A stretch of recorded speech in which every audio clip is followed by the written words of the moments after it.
Let's get nasty on a Wednesday. It's the Fast Lane on 101 ESPN 202. Your time check is brought to you by Clarkson Jewelers, an officially licensed Rolex jeweler. Andrew Marsh, Carey Davis, Jamie Rivers. I'm Anthony Stalter. Cardinals lose last night to the Reds again. What? Another rough night. Hey, what? What do you mean? I got Hunter Greened. Did they ever? Is he pretty good? He's pretty good. He was. I don't think he's beaten the Cardinals before, but he beat him like a drum last night. The Cardinals were so bad that he threw up on the mound. He threw up in his glove. sick of seeing it. He was sick of seeing what they were doing out there. Yeah. Sometimes you got to let it fly. Matt Rocchio did that at the Home Run Derby last year, remember? He let him fly and then let it all fly. Pasta salad for everyone. Yeah, he let it. Really? Oh, Yeah, it was- jeez. Wasn't great, guys. No. That's not good. What? That doesn't sound good. It was terrible. Yeah, we couldn't. I'm like, how do we move it? It's on turf. Right. Yeah, that's just in the field at that point. So lineup is out. But this lineup is going to be so good. Oh, yeah. Yeah, this one's going to be just fine. It's a good thing we played the matchups the last couple of games, huh? Uh-huh. How'd that Yeah, work that worked out real well. That didn't work out? Grand total, how many runs? Two. I believe. Two if you're scoring at home. All right, so tonight... What if you're not? If you just don't care, You we'll just don't care. Yeah. So Kyle Gibson will take the hill for the Cardinals, and then it'll be Pagan for Cincinnati. And that's going to be a bullpen game, likely. For Cincinnati? Yes, because he hasn't thrown a lot. He's a reliever. So this is going to be a getaway day for the Cincinnati Reds? at home. Yep. Yep. Getaway day. This is going to really screw up the Cardinals. Why? Well, they won't be able to play the matchups like they like to. That's a shame. Oh, you know what? You are actually right. Because they may this go should be your righty, best lefty, lineup, lefty, then. righty. You don't know who's. You don't know. You don't know. Say that again, Anthony. This should be your best lineup. Now I have a thought. You may not. Not that you have one. Well, no. This is a novel idea. I think you should play your best lineup every day. No, Carey. No, that's ridiculous. Regardless of the matchup. That's a silly Listen, hear me out. Hear me out. Listen now. I know lefty righty it matters, but you're in a position where you have to win every time out. So you should play your best players every game. Who are the best players? I don't know. As soon as you figure that out, great question. As soon as you figure out who's your best lineup, play those guys. Every day. Yeah. Honestly, I don't know if Oli knows who his best players are. I think it changed day to day. It does? Yeah. That's the problem, is it changes every other day. That is a problem. All right, so this one could be tricky. No. No, you don't think so? No. I'm Yeah, confident in us. This is, I mean, not the leadoff spot isn't tricky. No. We know who that is. No, I just mean the lineup overall. We did go undefeated yesterday. Yeah, we ran the perfect table game. yesterday. We did. Yeah. I don't know what we're going to do And today. then Hunter Today's gonna be Green backed us up. Unfortunately. He's striking everybody out. Yeah. All right, Carey, go ahead. Shows Mason win. I'm watching the Futures game, and this thing's all over Instagram. It's like, this guy threw a ball 100 across the. That's awesome, but like, how many throwing errors does he have? Shut up. All right, So go is ahead. it an RHP that's starting today? Yeah. All right. Show us. Alec Burleson. Kind of closed my eyes and swung at it and did what I wanted to do. Bully to the rescue! That might be the first time I actually paid attention to it. Just closed my eyes and swung at it. Yeah. Like, is that what they're at the plate doing? Closing my eyes and swinging at it.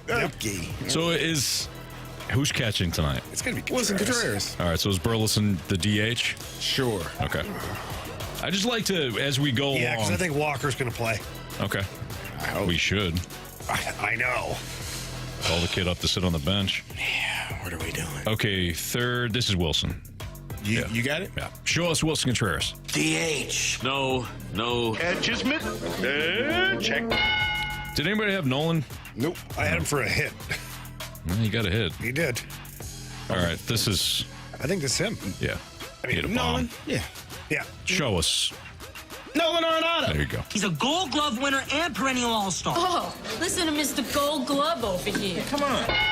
All right. This is where I think it's going to start to get slippery because is Tommy Pham playing? Is Jordan Walker playing? Is New play? Like, what version of this team is Oli going with? This is Goldie, right? Was this Goldie yesterday? No, this was Donovan yesterday. Goldie was 6th or 7th. Goldie was 6th. Goldie was 6th. But he was 5th the day before when they faced So I think this is either Donovan or Goldschmidt. I would say. And then the other one, right. and then the other opposite. spot. Who do you think it's Pham? I think it's Tommy Pham. That's my Who thought. do you think? I think it's Donovan or Goldie. I'm with you. All right, you guys go ahead. Who Go do you ahead. think, though? I initially felt Goldie. I think it's Donovan. All right, well, we defer to you. No, you don't. We don't. No, No. listen, We we have no don't. choice. We don't even get to look in your eyes. So We have no choice. whatever you say is what we do. All right, Our fearless leader. Show us Brendan Donovan. Donnie. Hey, this Why we headband's defer to pretty him. cool. That's why you eyes down. Exactly. All right. Is this Goldie? I Yes. think this is Goldie. What's the problem? I love how so depressed disgusted about it? Jamie gets. What's so stressful about a this lot because lineup? he's not hitting better than other guys. I mean, name those guys. Tommy Pham. Okay, you got me. Go ahead. Show us Paul Goldschmidt. Gold! I knew it. Rich with gold! Gold! I didn't mean to go rogue there, guys. I was just disgusted. No, you didn't go You did a rogue. good job. All right. Okay, so So do we think Gorman's in the lineup? Because if not, we can slot Donovan in at second base right now. Didn't they go 0 for yesterday? who's our outfield right now?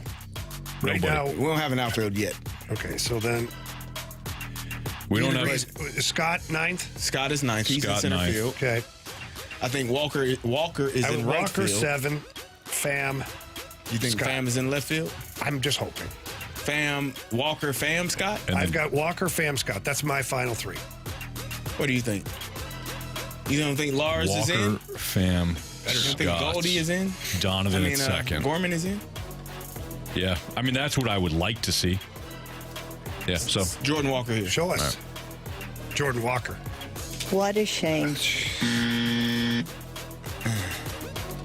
Is this Tommy Pham? this could be This Pham. could be the fantastic. Show us Tommy Pham. Sorry, guys. Who do we not want to see? This is Nolan Gorman, probably. Or Newt. Who would you like to see less, Newt or Gorman? Gorman, Newt. I would like to see Newt less. Show us Lars Newbar. What makes you think she's a newt? Oh, she turned me into a newt. A newt. So Got better. Walker's not playing. How? There's no way. He's not.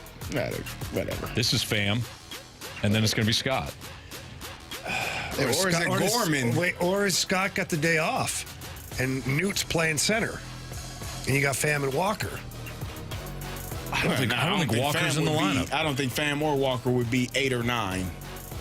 Well, I think Pham is in this lineup. I think Pham is 8. Go ahead. Yeah, Show us Tommy Pham. I mean, I've been in some real pain before. I've been stabbed. So this is either Jordan Scott. Walker or Victor Scott. It's Victor Scott. It's Scott. Go ahead. Show us Victor Scott. Great Scott. Too fast, too fast. Focus. Speed. I am speed. So Jordan Walker not in the lineup again. Run it, Marshy. All right, leading off the shortstop, Mason Wynn. Batting second, the DH, Alec Burleson. Batting third, catching Wilson Contreras. Your cleanup hitter, third baseman, El Arenado. Batting fifth, second baseman, Brendan Donovan. Batting sixth, first baseman, Paul Goldschmidt. Batting seventh in right field, Lars Taylor Tatsui Newtbar. Batting eighth in left, Tommy Pham. And batting ninth in center field, Victor Scott the second.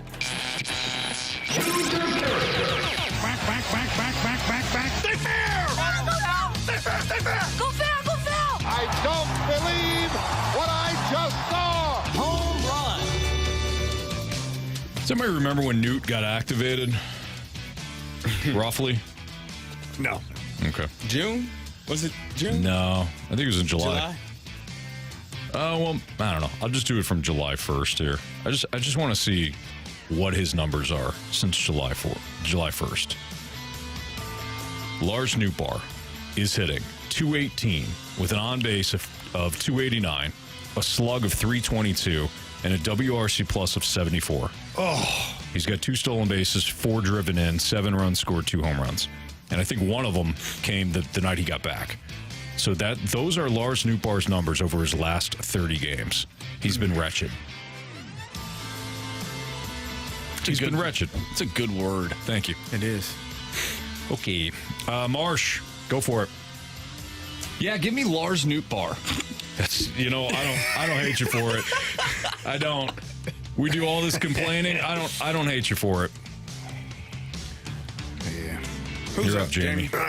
Okay. Oh, my goodness. Give me Alec Burleson. I mean, I don't even know. Give me Nolan Gorman off the bench. At some point, they're going to have to go to the bench, maybe. Yeah. Maybe not. I don't know. Maybe he won't be the first bat off the bench. Maybe I'll have to watch 3 other people go in front of him. It's quite possible. It's very possible. Give me Brendan Donovan, please. There you go. Okay, Cardinals, Reds tonight. By the way, if the Reds win, they will surpass the Cardinals in the standings. This is a mess. All right. Are the Cardinals using Jordan Walker in the correct way? Perfect segment next. We'll get into it here on 101 ESPN.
Hey, it's Carey, and I want to tell you about my good friends over at Scrap Mart Metals. If you're a contractor or own a business that needs recycling, well, you need to learn more about Scrap Mart Metals. They are tailor-made for your business to meet your schedule and budget.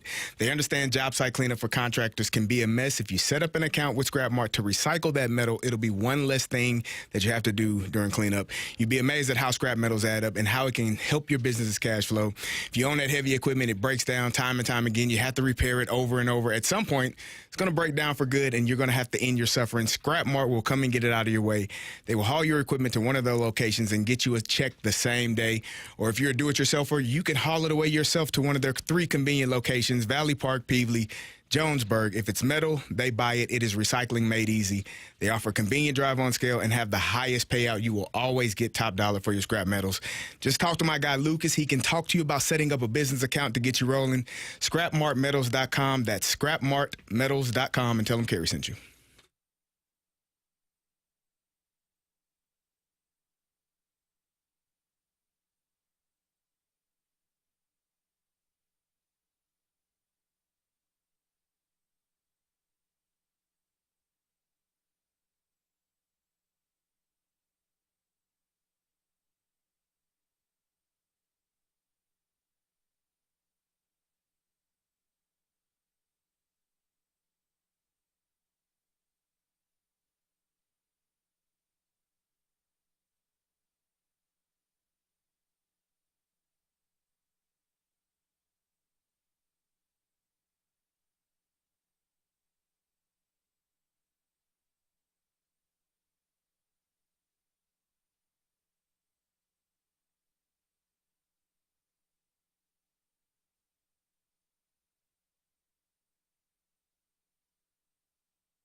on 101 ESPN.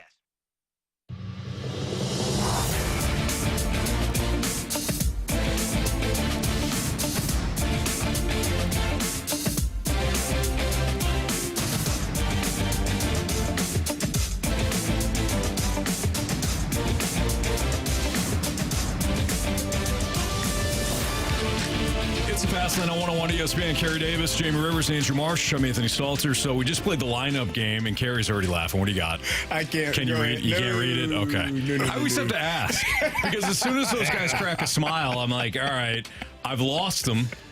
I've lost them for I don't know, at least a minute, if not longer. Refresh here.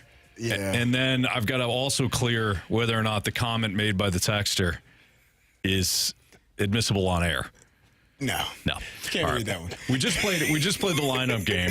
If you missed it and you don't know what the lineup is, Jordan Walker's not in it. Second straight game. I don't know. Are the Cardinals using Jordan Walker in the correct way by platooning him? Because we're only going to see the kid in lefty. Now, maybe he's going to come off the bench as soon as the Reds go to a lefty. No, cool. So what? But did you see his OPS? Brandon Kiley posted Jordan Walker's OPS, and there's no reason, based on what I saw, I can't find it, I don't pull it, but there's no reason to be platooning him only against lefties. Yeah. He's hitting righties just fine. Just play him. Just play the kid, man. I don't understand the thought process behind, hey, Jordan Walker's hot right now in Memphis. Let's bring him up and barely play him. Right. Sit him on the bench. A young guy, if you were going to try and capitalize off of the momentum that he had going, you have to let him keep going. He went 0 for the other night, but he had a great walk. He was down 0-2 in the count. He ended up walking. These are things that you can build upon, and they're confidence building because he didn't chase pitches down in the zone. He was very disciplined, got a nice walk out of it. Actually, I think at the time it loaded the bases. It's not his fault. The guy behind him couldn't get him home, but... Which is a theme. Which is a big theme recently. But I don't understand the way the Cardinals are doing this. You got a young kid with all that talent who is riding the hot streak down in Memphis. You call him up, and then now you're going to break his rhythm by just not playing him regularly. Right. And also playing a guy in Lars Nootbaar who's done nothing in his last 30 games. See, that's the other aspect for me. If you had a great lineup, you had no holes, or you had few holes, or you had guys that maybe in slumps, and eventually you know that they're going to come out of it because they have a history of doing so, fine. Then we probably don't see Jordan Walker. But there's a reason why you called the kid up. And to me, it's not just, and it sounds like for you guys too, it's not just against left-handed pitching. Oh, let him play, man. Let the kid play. And he's talked about making the adjustments and what he's done differently at the plate from earlier in the season and a year ago. Here's Jordan Walker. Really, my main focus was trying to keep my head still. I think that led to everything. So just to make sure my head was still when I was, loading, when I was trying to fire to get the ball. And I think the best way to do that was to preload my hands back and really kind of load with more of my legs. And I think, that kept my head more still and just helped me see the ball a little bit better. The hands back, is that something new that was it? Yeah, I noticed when I looked at video that my hands were moving a lot and getting into pretty inconsistent places. And it's really hard to hit like that, so I just go ahead and put them into where I wanted to fire from at the start and just go with my legs, and then my hands started getting more consistent, and I think that just really helped. So I'm not obviously I'm not a hitting coach. I never played Major League ball, but I did play ball. And when he's talking about loading the hands back, your hands, if they start to creep up a little bit, eventually you have to go back anyways. So you're out of rhythm now.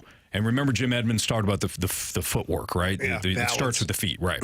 So if your hands are starting to come up and you're not balanced, all of a sudden you're firing your hips too quickly. If your head's also moving, you're a mess.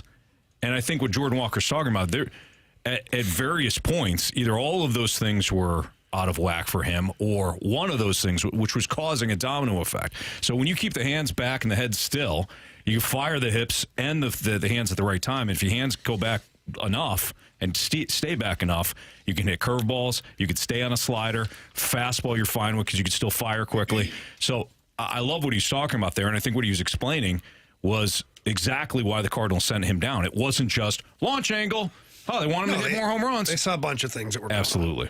So here, I found those numbers, our guy BK, as we know, and these are straightforward numbers. These aren't cherry-picked. They're not like in the weeds analytics. It's OPS. In 2024, Jordan Walker's OPS versus left-handed pitching, 676. Against right-handed pitching, 717. Wow. So it's the opposite of the way they're playing him right now. In 2023, it was 738 versus left-handed pitching, 793 versus right-handed pitching. Man. Now, to flip that over a little bit here, Lars Nootbaar versus right-handed pitching over the last month, and this is all from our guy BK. Here's his slash numbers over the last month. 130, 186, 204, 10 WRC plus. Jeez. And that's against right-handed pitching. So you're platooning Lars in there against right-handed pitching because you think the left-handed bat, he's terrible. Did you say 10? 10 WRC plus of 10. So 100 is Yeah, average. so he's 90 points below, Anthony. Is why You said 10? 10. Not 110. No, 10. Not 100. Not like 10 to the power of 2. Right. No, 10 to the power of itself. Holy. Yeah. That's brutal. But Walker, who's 717 OPS versus right-handed pitching, he can't be in the lineup. Man. So we started off the last segment about, playing your best lineup. If you can find it. If you can find it. I don't know what the best lineup is. And then again, I also this segment is what are they doing with Jordan Walker? I don't know that we have an answer for that either. I don't know why you bring him up. He was hitting the crap out of the ball the last month, this month. The last 10, 12 games, he's been raking, been doing an outstanding job versus whomever is pitching. And then you bring him here. He has a one game. He got a walk. I think he struck out. But he didn't look uncomfortable like he had earlier this season. And then you sit him on the bench the next couple of games. You don't give him when you need offense. And newsflash, it's not like you're scoring runs. No. Like, I don't know. To me, it's frustrating. It's got to be frustrating for the players. It's got to be frustrating it is frustrating, I'm sure, for me. I'm a fan and other fans watching this team play because you just don't know. You don't know what to expect. You don't know who's the first bat off of the bench. You don't know who's doing what, when, where, and why. And I think that we have so many questions about this team. And here's the thing. Last year, there were a lot of questions about, Mo is making the lineup. Mo is making the decisions. You know who took that out of Mo's hands? Oli Marmol, when he said, these are my decisions. So if these are your decisions, then you are at fault if it doesn't work. Yeah. Because if you got a guy that is here that you all brought up because you needed a right-handed bat, you just gave the numbers. For me, I couldn't understand it. Left-handed pitcher, he's hitting against whomever. Like, whoever is pitching. I never recalled him having great success against lefties. But here's the numbers. So it's not like we're going to play you against lefties because you kill lefties. No, you don't. Mm-hmm. Your numbers are better against right-handed pitchers. But you know what we're going to do when we face a righty? We're going to sit you on the bench and play the other guy that we're waiting on him to, come on. But not Just the 'cause he's guy, left-handed. but not the other left-handed guy that I know if he gets a hold of one, he can hit it, right 2,000 feet. Not him. We won't play that left-handed guy. We'll play the other guy that is not. I don't know. Like it is so frustrating. And at this point, you get what you get. Like I'm not saying I'm done, but I ain't invested. Like I'm not because what are we doing? Right. What is the purpose? What's going on? You're losing games at the most important time. Oh yeah. That's what gets me. You need wins right now. And yet you're still playing this charity game. Well, knew it was good for us 3 years ago. No, he's terrible right now. Sit him on the bench. Right. Find another injury for him. Put him on the 10-day IL. Something. 130. It's batting average. OPS of 204. That's not even a good batting average. No. That's terrible. That's what Gorman is batting. And leading the team in home runs. So he's second now. Burley's ahead of him by 1 now. Come on. I'm not going to lie. I think they saw Jordan Walker's strikeout on Monday, another low and away slider that he wasn't even close to hitting, and said, we're good. That's the only reason why I can think that he's not playing. Marsh, right? Like, let's just take him out of the lineup for one at-bat. Right. I never said he it was had a really good at-bat. I'm not saying you're the his problem. first at-bat. I'm laughing at it with you. All right, let's dive back into this putrid offense. So what, if you're going to look at everything, has the offensive issues, has it been an underlying problem for a while now? Answer is yes. Spoiler alert. That's next on 101 ESPN.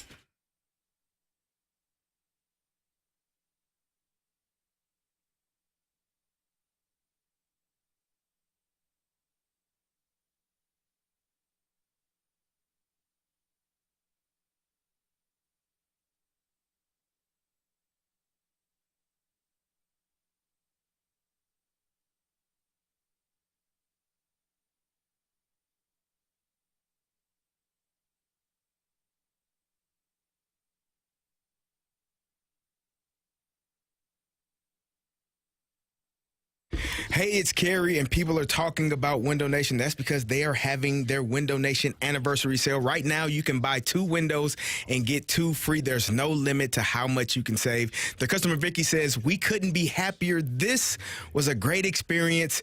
She's just one of over 33,000 5-star reviews, and that's because Window Nation is all about value. And this August, again, they are giving you that great value with the Window Nation anniversary sale. You could save big, and you can also save more with no interest or payments for 24 months. If you act now, you get an extra $250 credit as well. Window Nation values your satisfaction in their quality, service, and affordability. That's why they stand behind their windows with a lifetime warranty. Window Nation was also recently ranked highest on Forbes' list of best window installation companies, so you can trust Window Nation for high quality and affordable windows. Stop paying more than you have to. Hurry. The sale ends August 31st. Schedule a fast in-home estimate right now at 866-90NATION or visit them online at windownation.com. Again, that's 866-90NATION or online at windownation.com.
ESPN Sports Center. I'm Andrew Marsh. It's time for a Sports Center update driven by Johnny Londoff Chevrolet and Johnny Londoff Autoplex. The Cardinals lose to the Reds last night by a final of 4-1. The Redbirds are back to 500 and 3.5 games back of that final wild card spot. They'll look to avoid the sweep tonight against the Cincinnati Reds as Kyle Gibson will take the mound. Emilio Pagan on the other side for the Reds. First pitch is at 5:40. St. Louis City SC lost to Club America last night, 4-2 in the Leagues Cup round of 16. The MLS regular season for City SC will get back underway on August 24th as they'll take on Portland. Have the offensive issues for the Cardinals been an underlying problem? Absolutely. We're going to talk about that next right here in the Fast Lane. I'm Andrew Marsh. This Sports Center update is driven by Johnny Londoff Chevrolet and Johnny Londoff Autoplex. See them at londoff.com. Chevy, together we drive. Are you kidding me?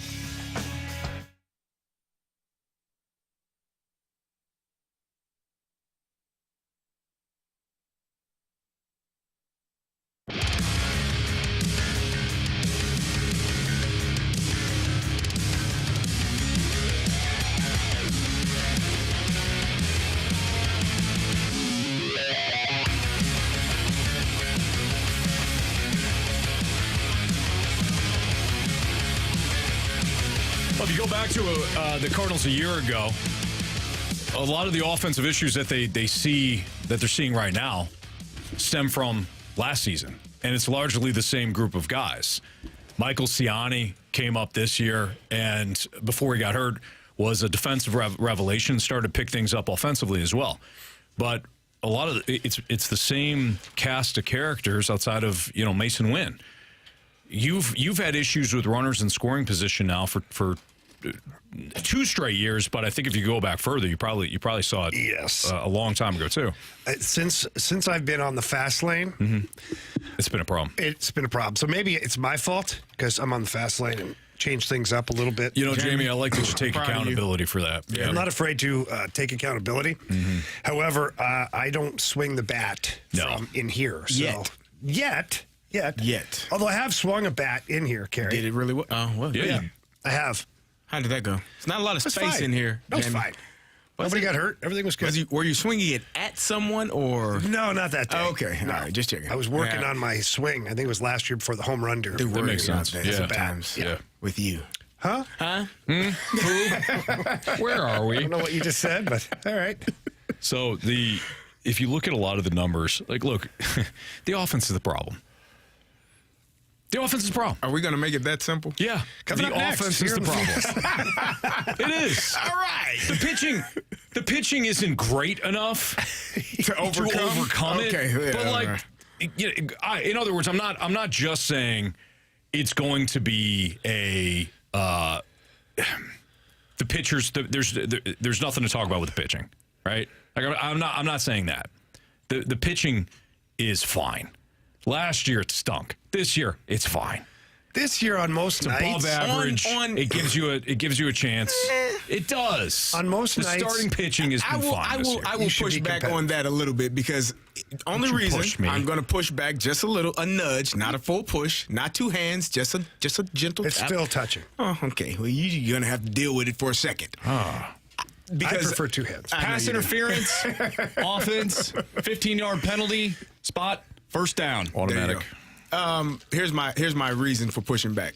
Because there are games where the pitcher is giving up multiple runs before you even get a chance to get going, which changes, I think, it changes your approach. It probably shouldn't, but it puts more pressure on the batters. And I'm not excusing them because runners in scoring position, we talked about the Chicago series. It was putrid. It's been bad since that moment. They are not able to get runners across because, again, I've told you all that scoring runs is how you win games. It's the only way when you score more than the opposing team. That's the only way to win. You can't win with 0 runs. Correct. Not in this sport. No PKs allowed. So they haven't done that part well enough, but at times the pitchers are putting them in a hole where you're down 3 runs, you're down 4 runs, it's 4-1, it's 4-0, and you're trying to climb out of that hole. It does not make life easier. I'm not excusing the batting because it stinks, I'm here a little bit. but I am blaming the entire team. I don't want anybody to get off. I don't want anybody That's to a shame. That's pretty selfish. I don't. Nobody is sliding. We're all going to be miserable? Everybody. I'm miserable. Anthony, aren't you? Yes. Yes. There you go. Nobody's off. Nobody's going to get off of this. Hey, this is what's going on here. It's a new team rule. I don't like it. Nobody. All right. Don't like it. I mean, I've seen some bad punishments, but that's pretty bad. That's pretty bad. So, Carey, I don't disagree with what you're saying. You're right. There are some nights where you're in a pretty sizable hole, and it doesn't really matter how many runs you score that night. It's an uphill battle. I thought that was more of an issue last year, though. You're playing a lot of tight games, which I think sheds even more light on the offense. Because when you're playing a bunch of close games, you're burning out your bullpen in the process. Mm-hmm. The offense has been a problem. Period. You lack power. You don't slug. You don't slug relative to the league, and when you do slug, you're not hitting home runs with anybody on base. You're not hitting anything with anybody on base. Correct. Carey talks about the pitching. Well, you get down in the hole. You're right. There has been times that has happened. But let's just go. No, it's just the way I heard it. Let's go back to game 1 of this Cincinnati series. You had 7 guys on base before the 3rd inning. Before Cincinnati did their damage, you had 7 Seven's not number. 6, 7 guys on base before Cincinnati hit their 2 home runs. Yeah. And you got 1 guy across the plate. That's not good. It's disgusting. Can I paint you a picture? Bases loaded. Yeah. I paint sometimes. Ours can do I anything. like paint. Acrylics Look or at this water guy. paint? It's everything. You want me to paint a outstanding picture? You want me to job. paint your shirt? I can do whatever whatever you want. The man paint. makes. I can the do man that makes too. T-shirts. What? I do make T-shirts. Continue, Marshy. Anyways, Jamie's always got to take you in that direction. I didn't tell you anything. That's a He's just question. asking. He's asking. Several different kinds of paints. I understand. now I lost my train of thought. Of course you did. Damn it, Jamie. You're thinking about me right now, aren't you? No, I'm thinking about the Cardinals, and I hate it. So, bases loaded. Anyways, it's bases loaded. The game is on here in the studio. I look at and I'm like, oh, base load. I turn to my computer for maybe a second. And I look back at the TV to see what happened, and there's a commercial. There was nothing happened. Did they replace a pitcher? Pedro Paez into a double play. Yes, that's exactly what I it was. remember. That was fun. Yeah, good times. Yeah. Like anything. Real funny, eh, guys? It's real funny when Jamie. Losing funny.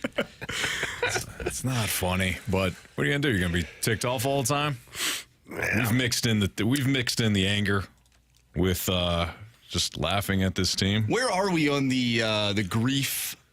Is it a scale? Yeah, or is it like a wheel? Is it like a circle? It's like steps, right? Yeah, steps. I think it goes in a circle, though. Does it? And it really feels what like do they call it? The grief. 7 stages of grief. Yeah, There's stages. Where are we on our grief journey? I think we're maybe accepting. All right, can we run them down? Read. It's too the fine print. It's I don't think so, because we're not accepting why Jordan Walker's not playing. It's shock and denial. Yeah. I think that's where denial. We're at denial? Oh, that's the first stage. That's the first stage. I'm pretty much at acceptance, which is the final stage. Pain and guilt. I don't feel guilty at all. I feel anger pain. and bargaining. BS anger. Anger, but when it's anger and bargaining, you're almost like, So I think keep going. You run it down. Wait, what do you mean by bargaining? So like you're making excuses. I think. Yeah. I'm mad, but it happens to everybody. That was July. Yeah, May 12th. Right. I mean, they're hitting the ball Mother's Day. hard. Just unlucky. If Ollie would just play the right lineup like that, you're bargaining with the situation. Depression is the next one. I don't even know. I think we skipped over that. I think step. Jamie was depressed a little bit earlier Today? Maybe not today, but you've had a moment of. Oh yeah. Oh, yeah, just it's more disgust than depression, but yes. Makes you want to throw up in your baseball glove. I'd actually rather do that. The upward turn, reconstruction, and working through. So you're kind of like, you're understanding what the issue is, you're working through it, and then acceptance and hope. When does the upward turn come? Well, that's what we've been waiting for. That acceptance and hope, that's when you're hoping things get better. Well, point. It's more like we've accepted what the issue is, and we're hopeful it could change, but we also have a deep understanding that it probably won't. Yeah, I'm pretty much at the point where, it is what it is. Yeah. Nothing I can do about it. We got a text from the 314. When is the local sports media going to start putting the front office on the hot seat? Enough is enough already. Anthony, I can't believe you've been slacking it. Yeah, my job. Yeah. You were my told fault on that. several years ago to hold Mo accountable. And, I thought I was, but here's the thing with that. Mo doesn't care what I say. No. And he doesn't care what you say or you say or you say. He just doesn't care. I don't think he listens. Oh, he listens. He has somebody listen down there. He definitely listens. Because I have talked to people, hey Mo, that ask me questions about something that we said on the air that they heard about from John Mozeliak. Right. So someone's listening for Mo, or he's listening himself. Let's do this another way, right? Some people also want us to hold Oli accountable. So this is how that would look, right? After a loss like last night, I think some people want the accountability is not just asking questions to get him to open up, which is really what the job is. You have to get in his face, and you have to say things like, "How could you do this to the Cardinals, you undeniable moron? What are you going to do about it? And how are you going to fix this? I want answers now." That's what some people think. Is holding the team accountable. Here's how I understand steps of your team holding people accountable. We see this often in a lot of different sports. If the Cardinals don't make the playoffs this year, somebody's going to lose their job. Doesn't mean it's Oli Marmol, but it could be a hitting coach. It could be a pitching coach. It could be a bench coach. He's a little sluggish. Somebody. Jamie and I had the right idea a year ago. Where are you going to Fred Bird? Fred Bird. Fred Bird is a lifelong Cardinal. Exactly why you get rid of him. You send the message. You want to shock the foundation? Doug Armstrong would get rid of him. Hush your mouth. Got rid of him 2 years ago. Louis would be Fairbanks, Alaska mascot. Oh, yeah, he would be. Army Yes, was he in would. charge. Nah, we're not going to fire Fred Bird. Fred We're Bird not talking about firing him. We're talking about demoting. We did. We DFA'd him. We got to get Rocky the Rockin' Redbird up. Exactly. And and I've not play him. watched some of his video. And not play him. Not let him dress. Just sit in the dugout. He only gets to work against left-handed pitching. Rocky, it's a lefty. Get on the dugout. You're up. Right, get back to the clubhouse. Oh, you want to shoot hot dogs? Sorry. Not today. It's a right-hander on the bump. Well, I think we solved a lot there, guys. I think so, too. What's trending is next on 101 ESPN.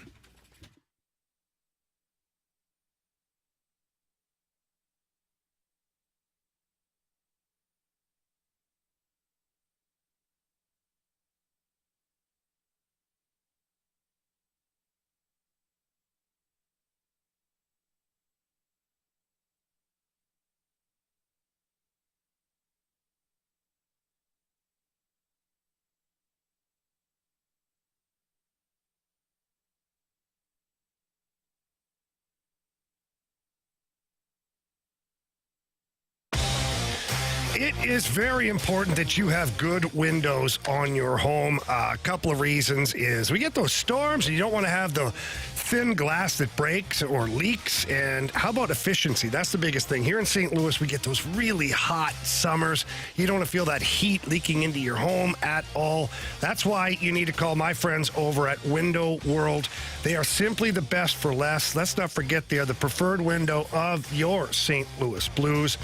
And we talk about good windows. Well, they use a double-strength glass that you just don't find in ordinary replacement windows. They also give you a lifetime warranty that covers all the parts of glass breakage and the labor. And when you get in there to see my friends at Window World, make sure you tell them Jamie Rivers from 101 sent you in. They're going to take your name, put it in a raffle that is good for 4 Blues tickets at some point for this hockey season. So get in there and do that. And let's not forget that they are offering up to 36 months same as cash financing with approved credit. So without further delay, give them a call. 314-993-1800. That's 314-993-1800. Or you can always visit them at WindowWorldSt.Louis.com.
It's time to find out what's going on in the sports world with What's Trending Now. Brought to you by Goodwill. Donate a car and get tickets to the St. Louis Cardinals.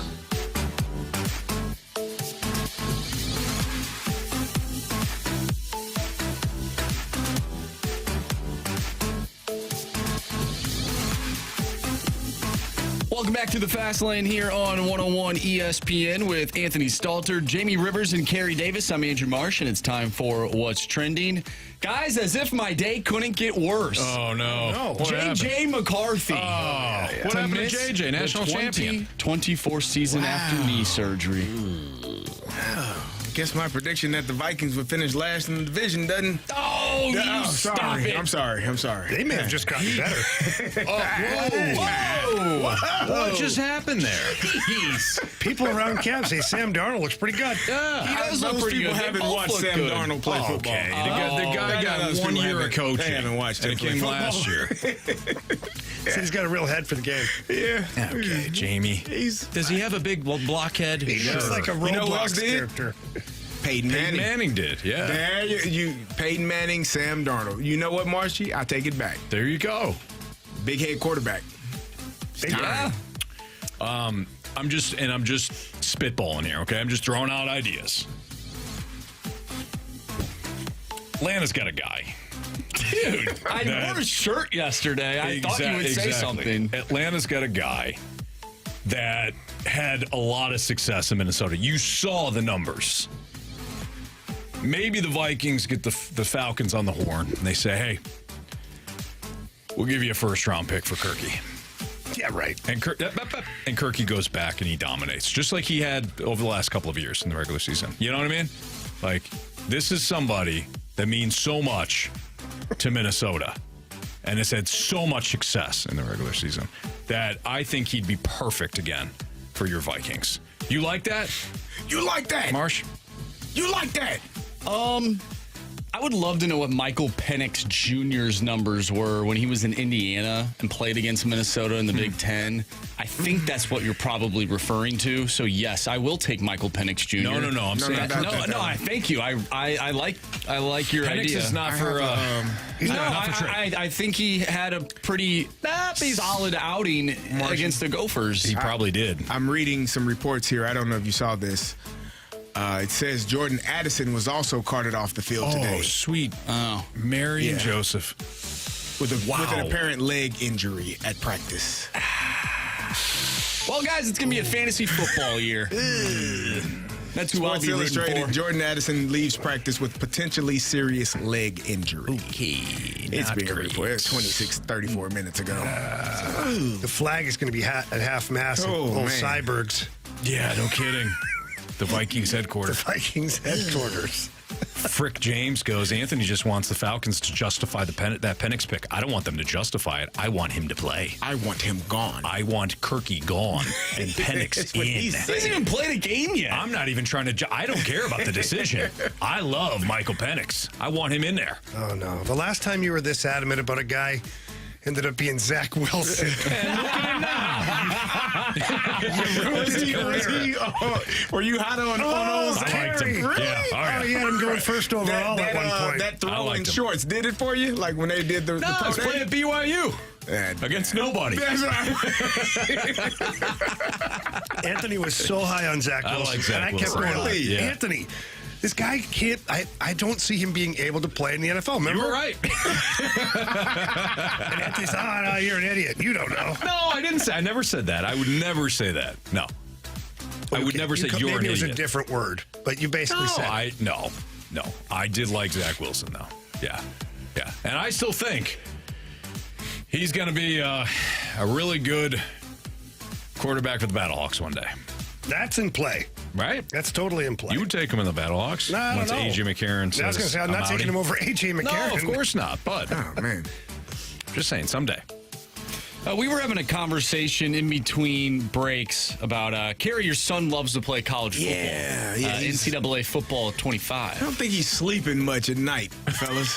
He's doing a lot of yelling, Now, too. what do you mean? Like he's going to bed late, like 11? Well, no, he told me. I asked him. I left the house around 12:30 today. Yeah. He was still asleep. And I was like, son. Not unusual for a 12-year-old in the summertime. It's raining outside. Here's the thing. I could totally take a nap. If you've been. No, he hadn't. It wasn't a nap. He hadn't been up yet.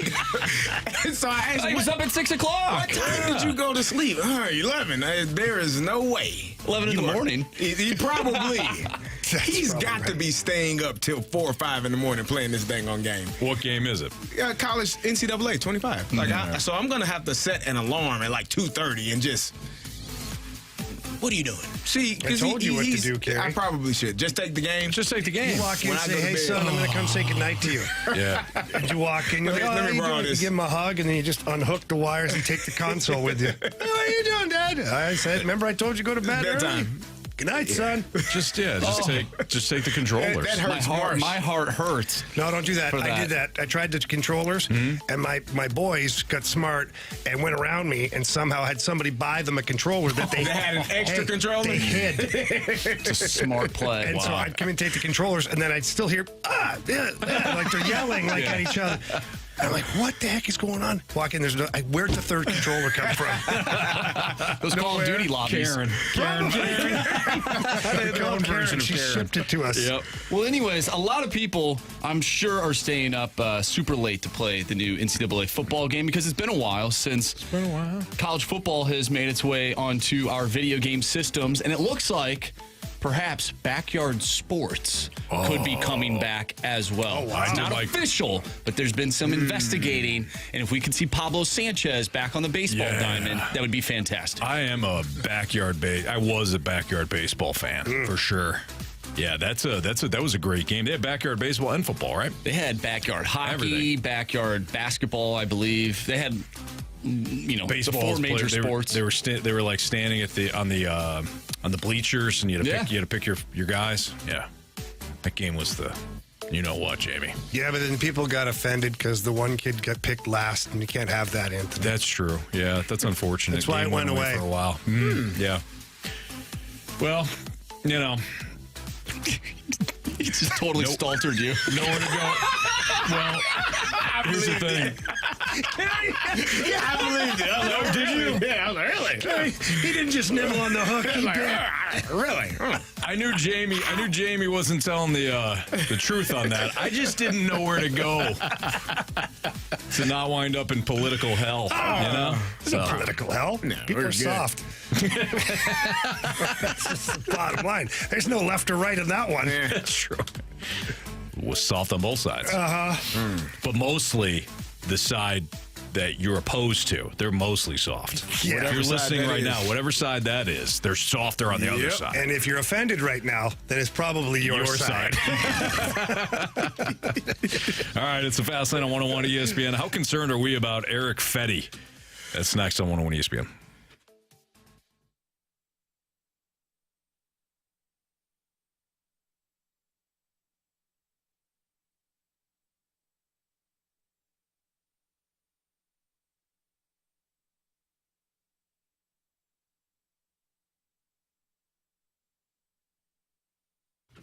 So Mosby Building Arts, big project, small project, they've got you covered. And when I'm saying small project, outdoor fireplace, maybe a front porch, columns in front of your house. Maybe you're just looking for a new garage door. Yes, Mosby Building Arts, they do all of it. If you're talking about interior, what about a new design for the laundry room? Maximize the space there. It's not a room you spend a lot of time in, obviously, right? But it is a space that you can maximize. Maybe create more storage. If you go in your basement, you're like, we don't have any storage here. Maybe the dining room tables just become a catch-all for you. Well, Mosby Building Arts can update and upgrade the look of your laundry room, maximize the space there. Maybe you want to create a new home office. You work a lot from home since the pandemic, and you just haven't gotten around to upgrading the look of your office. Call Mosby Building Arts. When it comes to smaller projects, home enhancements can be made gradually, simpler decisions, so fewer decisions when it comes to smaller projects. Even a small upgrade can boost the home's appearance and value. So that's some of the reasons why you want to upgrade interior, and it doesn't have to be a full kitchen remodel. Mosby Building Arts, whether it is a bigger project or a smaller project, they take the same level of care throughout the entire project, and they do a phenomenal job. So give them a call, 314-909-1800. You can also visit them online at callmosby.com. Give them a try. You're going to love them. Mosby Building Arts, the right remodeling company.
It's a fast lane on 101 ESPN 303. Your time check is brought to you by Clarkson Jewelers, an officially licensed Rolex jeweler.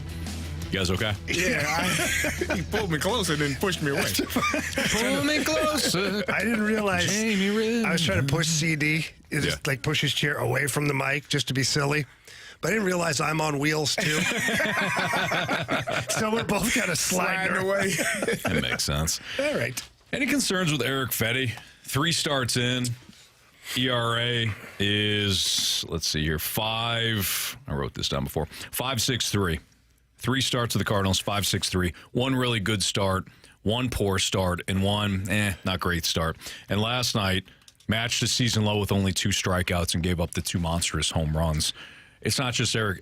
Anytime I feel like we mention a pitcher and we only name him, everybody, well, what about the offense? They didn't score any runs. I know. We talked about the offense for a full hour. So pump the brakes.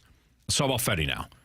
Any concerns that we receive the Washington Nationals version of Erick Fedde and not the Chicago White Sox version of Erick Fedde? I'm not ready to jump to that yet. Well, jump to it, Jamie, because it's here. I'm not, okay? He's had three starts, 2 bad ones, 1 good one. But I am concerned overall because he was supposed to join your rotation, and this is where you were supposed to start your playoff push. Yeah. Was you got a number 2, number 3-ish starter to your rotation. That's an upgrade. Everybody bumps down. Hey, we're doing better.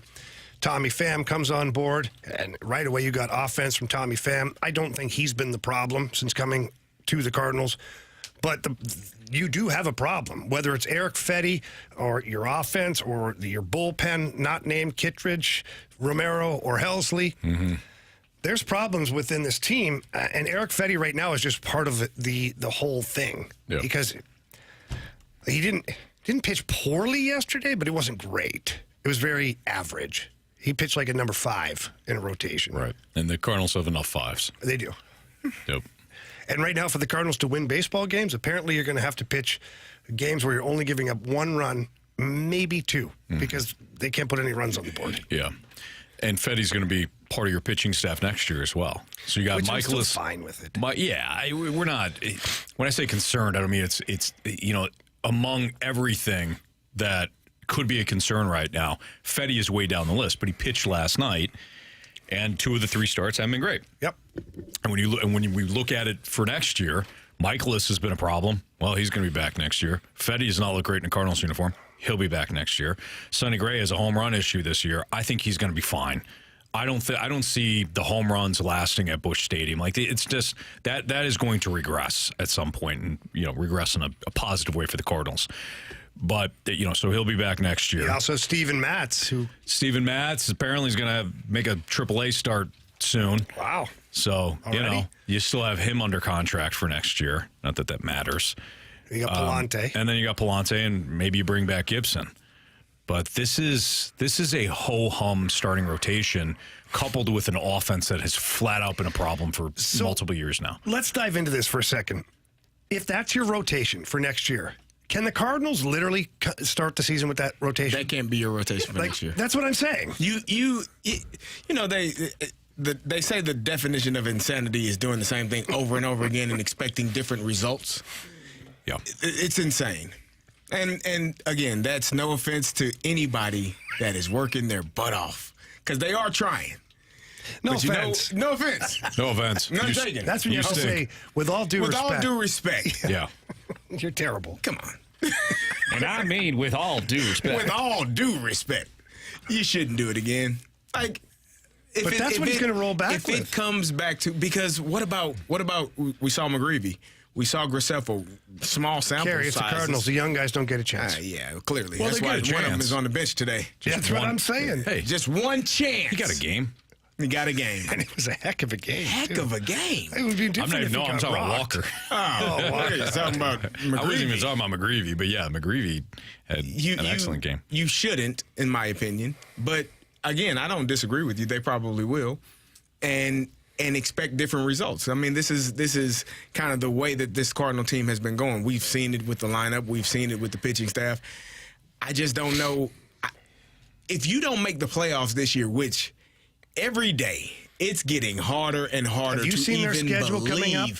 Jamie? The next, 15 games are the most important games of the season. Slow down. The Padres have done nothing. The Dodgers have been great, and the Brewers haven't been good for a while now. Anthony, actually, the Dodgers are winning their division. The Brewers are as well, and the Padres have won 8 of their last 10 games. Okay. 9 of their last 11. Yeah, 9 of their last 9. It's my bad. Yeah, you're wrong. Clearly. Mm-hmm. These are good teams that they're facing. Actually, the team that they're playing this series was not supposed to be the good team. And they lost have the taken series. you behind, up, and on the side of the woods. You know what, Anthony? I don't like your thought process because you still got a game today. That's what they say in that clubhouse. Okay. Yep. So their next. Can I just run this down? For Yeah, you? man. Absolutely. So after Cincinnati, they have 3 against the Dodgers, 3 against the Brewers, 3 against the Twins, 4 against the Padres, 3 against the Yankees. Yikes. 3 more against the Brewers, and then you get a little dip, slight dip. You have 3 against Seattle. So from August 16th to Friday, September 6th, it's Brewers, Yankees, Padres, Twins, Brewers, Dodgers. Nah.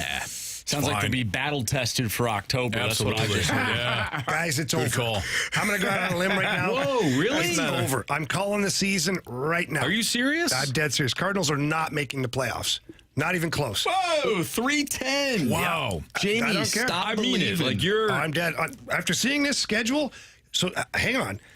You really think there's a chance that they're going to win the series against the Dodgers, the Brewers, the Twins, the Padres, the Yankees, the Brewers? This is what the Cardinals do. No. What do they do? They're done. Disappoint us until the last second, and then they make the playoffs. Anthony, you believe they're going to win this Dodger series? No, he doesn't. The Cardinals disappoint us. This is what they do. Do you? They do their best work. I would love when we all give up. I just want an answer. I'm gone. Yes or no? You know who buried the Cardinals in 11? Oh God, Randy Carricker. You know what we do so often? If Randy's listening right now, text in Randy. Do you know what? You know what stresses me out about fans? They always go to the one time that it happened, and that's the excitement. Oh, you know what happened? Too. You know what happened in 19 with the Blues? Why do you get after the Blues for? No, I'm giving you an Why do you go example. after the Blues? Hey, it happened in 11 with the Cardinals. Why don't we talk about the years that you play? How many years did you play in the NFL? 6. Let's talk about the 5 you didn't win. Okay. I could tell you that we weren't going to win. That backfired. I can tell you. It backfired badly, Jamie. It did. Yeah. It wasn't good enough. Just wasn't. But you still made the... Gonna be tough. Well, Vic didn't love the cold. It's freezing. Yeah. And it wasn't good. It was we believed, just didn't believe enough, clearly. You answer the... On August 14th. I want to know. Do you think they will win the Dodger series? No. Do you think they will win the Brewers series? Yes. Do you think they'll win the Twins series? He doesn't believe himself. Yes, I told him. Just looked you in the face. The Twins? Why do you keep looking outside, Anthony? The Padres. Yep, they're due to cool off. The Yankees. Oh, yeah, the Yankees stink. Oh, God. They only have 2 good hitters. Yep. Those 2 now, good one hitters. of them just hit 3 home runs the other night. Three of them. 3 home runs. 3. 2 to the power of 3. Look, you avoid him and the other big guy. Walk both of them. And the other big guy. You're good. Well, Jazz Chisholm is hurt, so, he was kind of helping them as well. See? Tony, What happened? He hurt his elbow. He hurt his elbow. I thought maybe he hurt his leg dancing around the bases after hitting a home run when they were down by 5 runs. No, he scored and got home and hurt his elbow sliding into home. They're still going to make the playoffs. You've got The Michaelis. Yankees, yeah, they are. No. The Cardinals. Michaelis starting on Friday against the Dodgers against Tyler Glasnow. I told you about that FIP for Michaelis. Yeah. It's way lower than the ERA. This is so stressful. No, it's not. For him, it might be. I don't think it is. I'm just saying it might not matter. But just when you count them out, which is what Jamie just did, that's when the Cardinals do their magic. Well, then I guess I'll have to eat crow, but I'm feeling pretty confident. I'm willing to wager with whoever wants Anthony, the action. Anthony, you're very confident. You said they're going to win 4 of those next 5 series. I say they're going to make the playoffs. I don't care how they winning do it. 4 of the next 5 They're series. going to be the last wild card team. And you guys are all going to be hopeful going into the postseason. So, Anthony, hang on. There's 1, 2, 3, 4, 5, 6 series. Mm-hmm. Okay? Yeah. How many do you think the Cardinals win? He told me 5. He's lying. He meant it. Out of the 6? Yeah. 4. Okay. Let's have a fun punishment game, we'll call it. Okay. I want to do this on the playoffs, so not on the series. That they make it to the playoffs. Yes, because that's where it started. I'm with it. I think that's so fair. If they make it to the playoffs, yes, I'll let you pick out anything you want, and I'll wear it for that whole day of work. Okay. And if they don't make the playoffs, I get to pick out anything and anything I want and make you wear it for that day at work. What are we talking about here? You know what I mean? I think it starts with an S. And ends with an O. Because you've got some... Just told you. Some interesting... Yep. With some suspenders. Don't worry, it won't be a ball gag because we need you to talk, okay? Thanks. But there are other clothing items. I'll do it if there's options. No. Okay. No. I'll do it if there's options. You don't get to make a wager and then put parameters on it. No. I think you do. No, you don't. Anthony, I have faith in you in this this little I don't know gathering why you would have of faith. minds. There are certain things I'll let you We tell are me. at work, so Yeah, we there are at are work. some rules. I'm not gonna put you- He doesn't care, Carey, and you know that. We can't get you fired. So we will. I'll talk to We John. do have rules and regulations of what you can I'll and get my cannot outfit wear. cleared by John Kiowski first, okay? Yeah, that's I fair. don't know, man. That's- John... I think that's fair. I think that's fair. Well, what happened? You're think so about it. confident, and now your Liberty Bells have shriveled up to nothing. Well, because I don't want my Liberty Bells shown to the public. The camera have to can I pan give down you- for I've got that. 3 kids, man. Can I give you some advice though? I don't think that's a good bet for you because he doesn't care what he wears. Good call. So My you lawyer should has find spoken. something else Yeah. because it doesn't bother him. What he- does bother me? No, it doesn't. No, it Yeah, it doesn't. really doesn't. What do you think bothers me? Not much. We'll come up with Clearly something. eating Waffle House because you haven't done that yet either. Okay, but I didn't make that wager. You didn't. They wagered. And I wasn't here to even be a part of it. Yeah, I don't. He's You got were a point there. No, I wasn't. We just didn't care. All right, we'll set some parameters. Carol asked what I was smoking. Oh, stop it. Come on. That'll get him going. Chicken, chicken, chicken. Nanny, nanny, nanny. It's just a shame. It's just a shame that you don't believe in our local team here. I don't believe. I don't. Anthony, I'm proud of you. Thank you. I'm so happy. Problem is he I wanna really see this doesn't bet. believe. No, he does. No, he doesn't. Listen, he played. If he believed, he would have Jamie, jumped all he over climbed that. hill, and he's going Jamie's to not stay wrong. there. Trust me. He paddled out to the Jamie island. knows. He's regretting it. Suddenly, I'm like, wow, there really is no food or water here.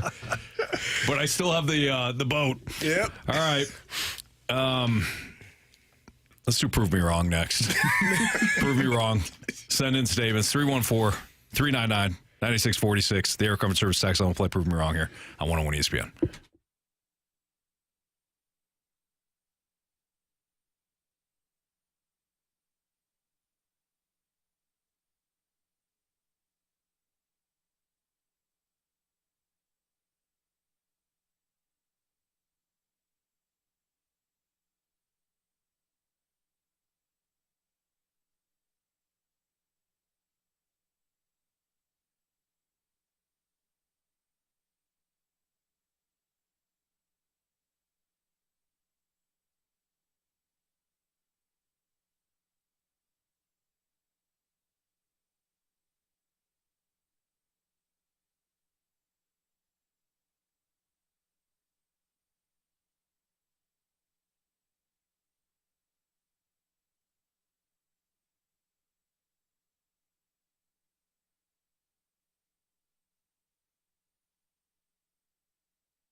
Prove me wrong, kids.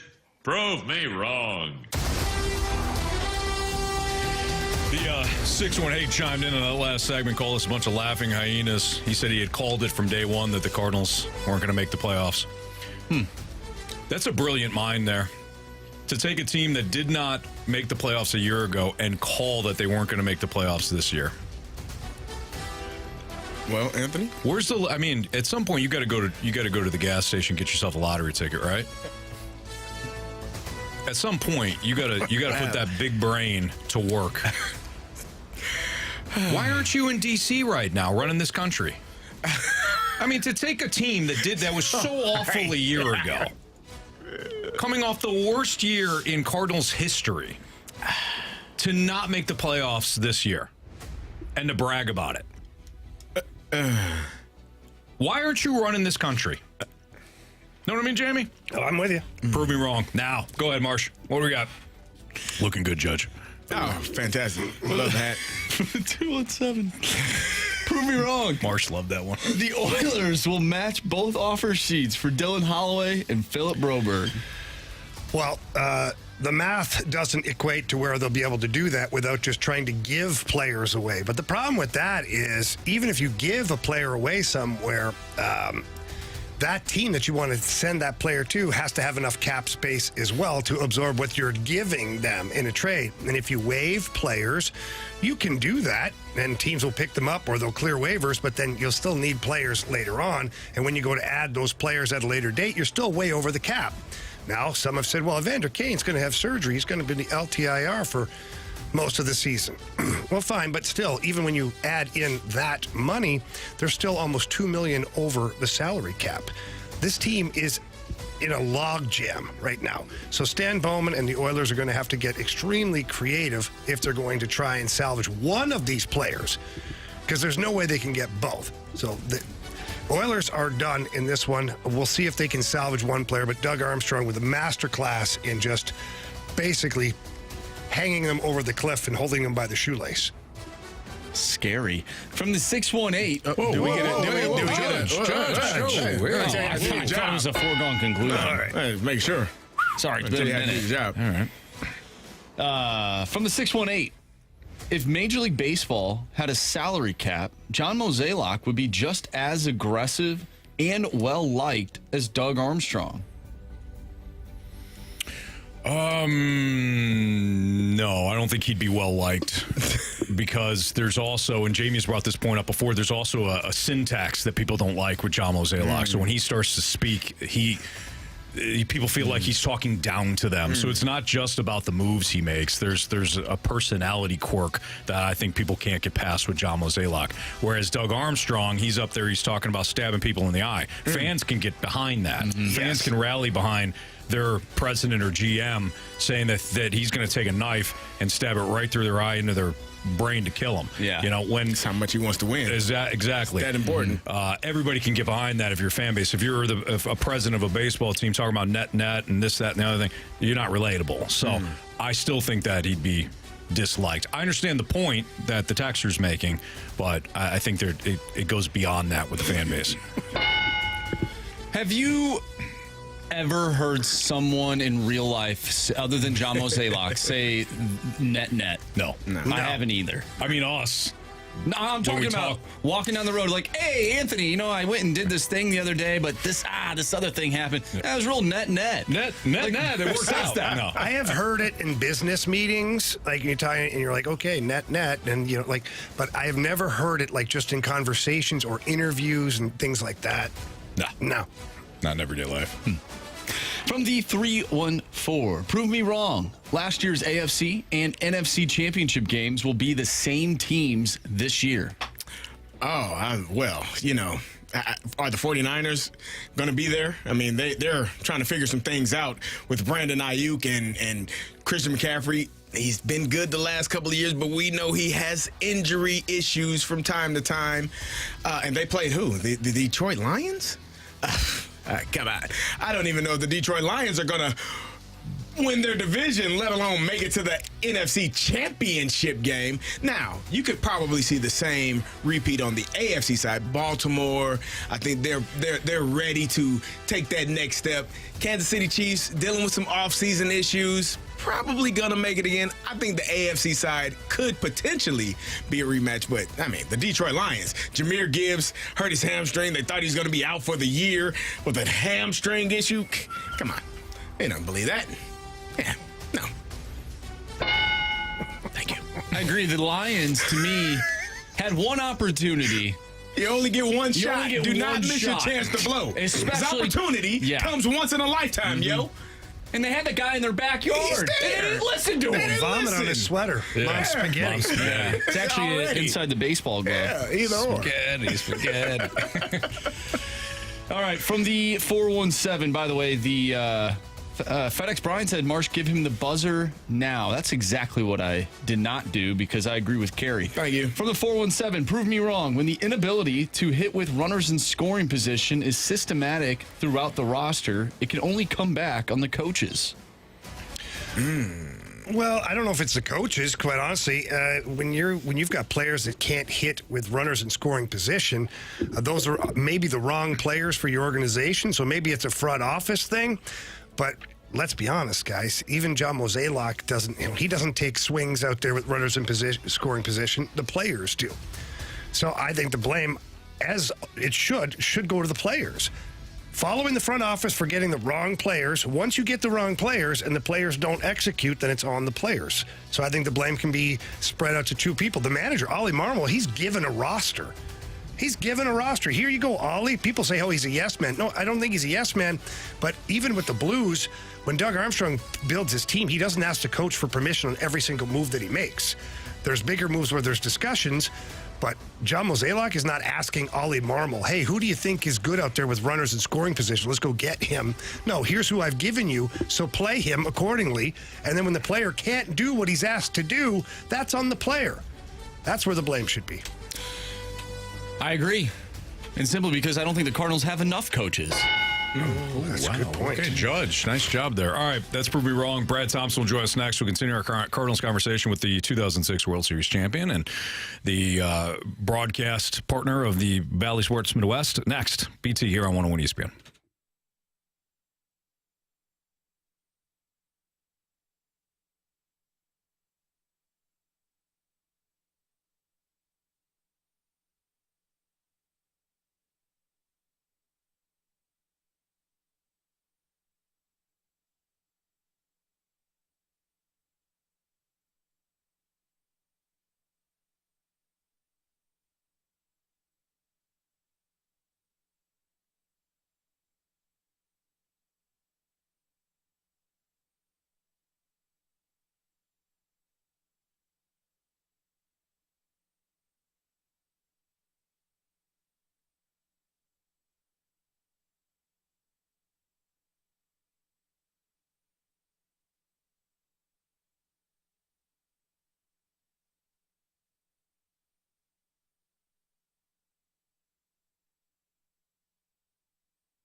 101 ESPN Sports Center.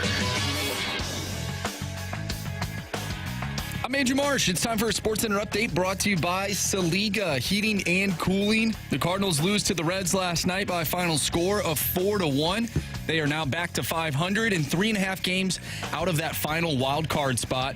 They'll look to avoid the sweep as Kyle Gibson takes the mound. Emilio Pagan on the other side for the Reds. First pitch is at 5:40. We're going to talk to our guy Brad Thompson coming up next. We'll dive into what he's been seeing out of this Cardinals offense and all the other question marks surrounding this team. BT coming your way next right here in the Fast Lane. I'm Andrew Marsh, and the Sports Center update is brought to you by Saliga Heating and Cooling, an independent American Standard heating and air conditioning dealer.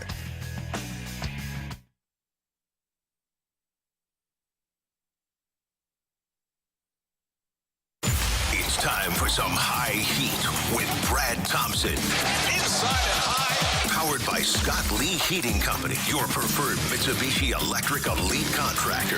Visit ScottLeeHeating.com and by Rawlings. Visit the all-new Rawlings experience at Westport Plaza today. There's no excuse for Thompson throwing at the head of play. This is High Heat with BT on 101 ESPN.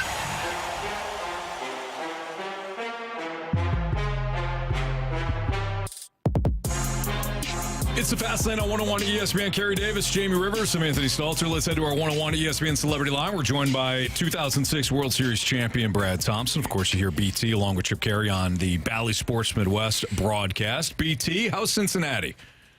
Well, Cincinnati itself is lovely, sitting here at Great American Ballpark, where the baseball tends to fly out all of the time for the home team. Apparently, that's kind of how that's been working as of late.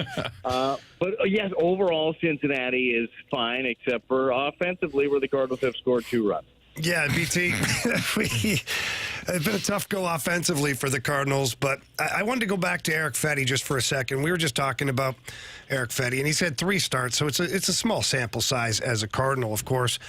But, you know, what are you seeing from Erick Fedde when he runs into trouble, when he's had problems in the 2 of the 3 starts? You know, what are you seeing that might be something he can adjust?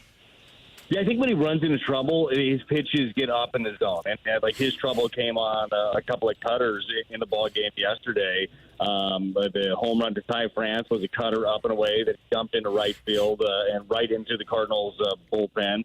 And then Candelario jumped a cutter on the inner half. Just 2 pitches that he missed with up in the zone. So especially to the lefties, I think that's a pitch that he needs to pitch with off the plate in, and that was the intent against Jamer Candelario. It just didn't happen. But when he has his struggles, he's up. He's not like Hunter Green last night, who will outstuff you. I mean, Hunter Green is throwing 97 to 100, easy cheese. Fedde is not that guy. He's going to have to execute his pitches. He has to live near the bottom of the zone. He'll elevate at times, but when he gets in trouble, it's just because he leaves stuff up in the zone, in my opinion. BT, you're talking about this offense struggling, hitting the ball. You got a guy in Jordan Walker who was doing fantastic down in Memphis, and then he's brought up. Can you explain why he's not getting opportunities? He went over 3 in his first game, but not getting opportunities either yesterday or today.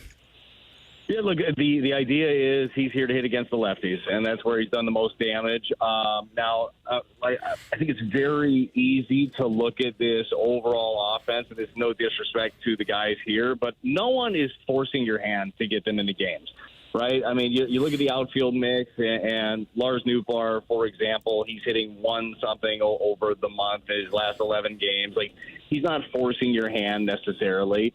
But if you're hemming and hawing over which way, then I guess you go handedness just in general. Personally, with me, and I don't have near the information that they have, I'd like to see Jordan Walker play. I'd like to see him out there, and because no one else is forcing the issue. If you just had to shoo him in, and I realized that he got called up because of an injury. He didn't get called up just because they want him to go and make a run at it.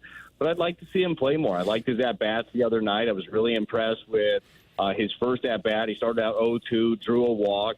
Then he hit a scorcher to Ellie De La Cruz, 110 miles an hour off the bat. Also hit a soft liner in center field. But I thought his at-bats were good.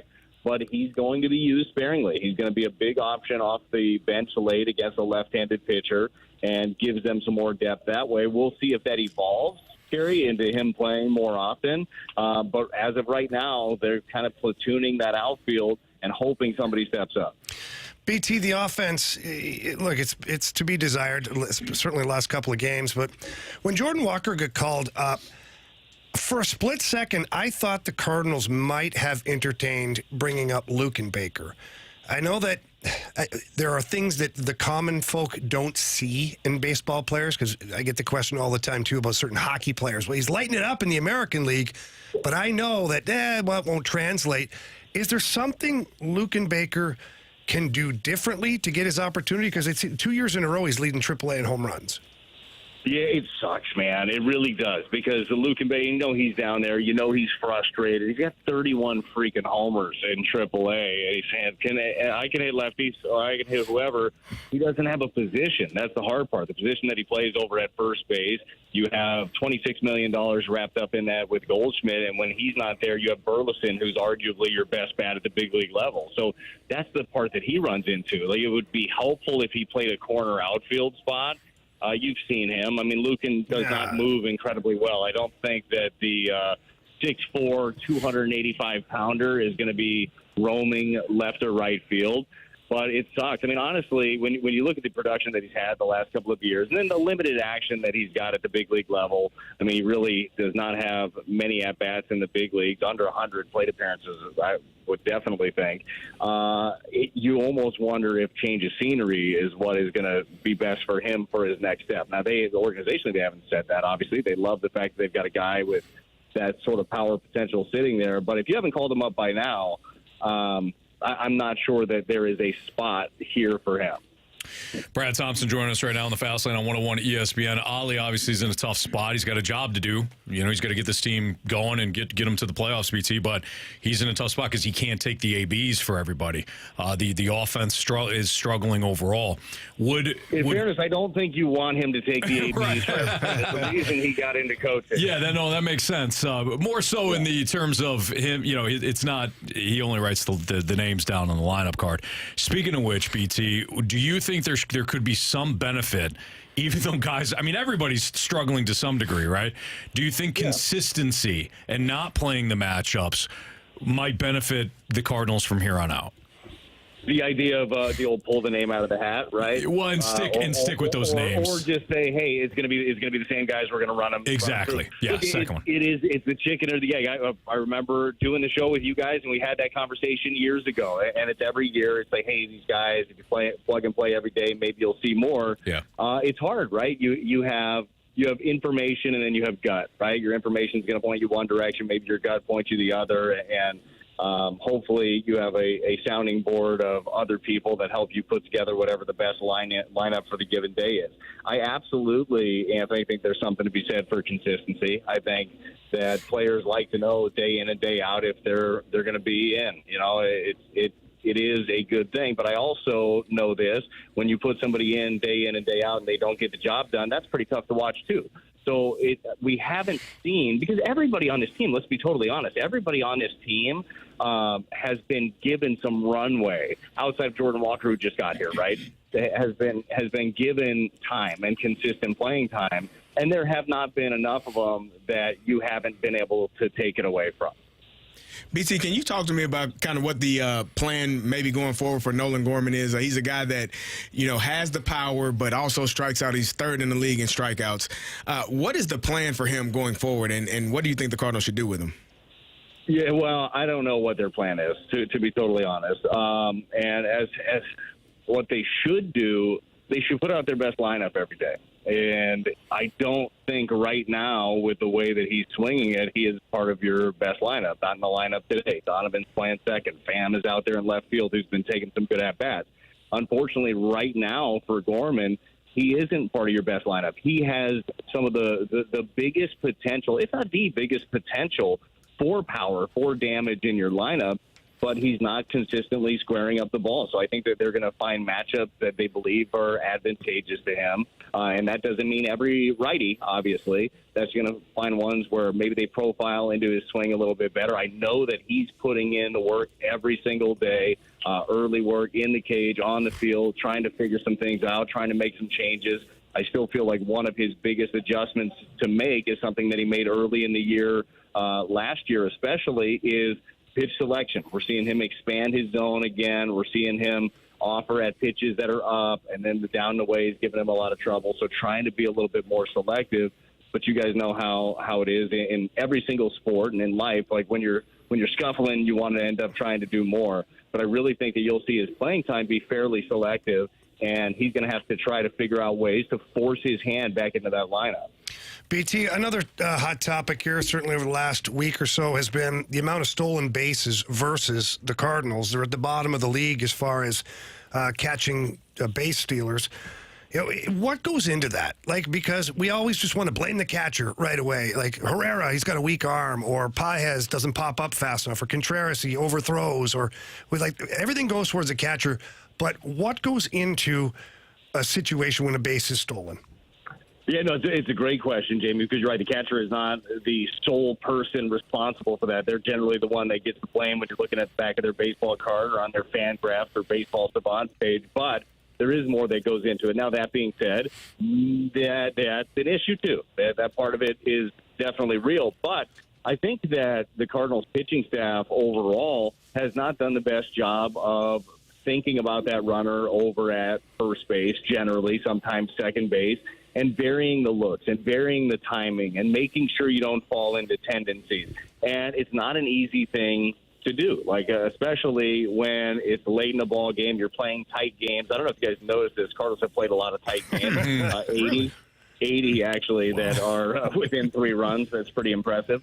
But that's when you revert back to your old tendencies. And teams right now, have people who their specific job is to find a paid position to just watch pitchers and what tells they have, what tendencies they have, and how they can take advantage of it. And the Reds are a team, they steal more bases than anybody. They dig in on these things. So if you end up falling into those patterns, they're going to get you. So it is something that I know they've talked about a lot with the staff, but it's to a man. Like, how much are you actually going to think about it? How much are you going to put into it? Because it's important. Innings change if you're not paying attention to that guy over at first base. All of a sudden, that ground ball that turns into a double play is not there anymore, and now a base hit is a run against you. We've seen too many of those things, and the Cardinals play too tight of games. They don't have the margins to not pay attention to that guy over at first base. BT, we know you're prepping for tonight's game. We appreciate you stopping by with us here on a Wednesday, and go get us a win, huh?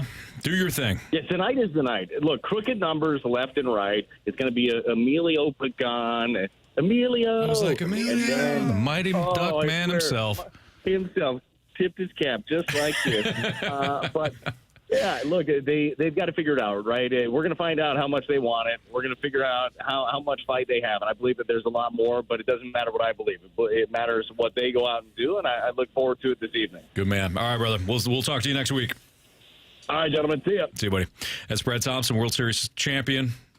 See him tonight. Valley Sports Midwest as the Cardinals look to avoid another loss in Cincinnati. If you okay, Carey? No. Okay. Nah, not. Yeah. I just don't. You've slipped back to depression now. I'm just frustrated, man. Like you can tell me that Jordan Walker, he's only going to bat against left-handed pitchers. He was 4 for 7 against Hunter Green.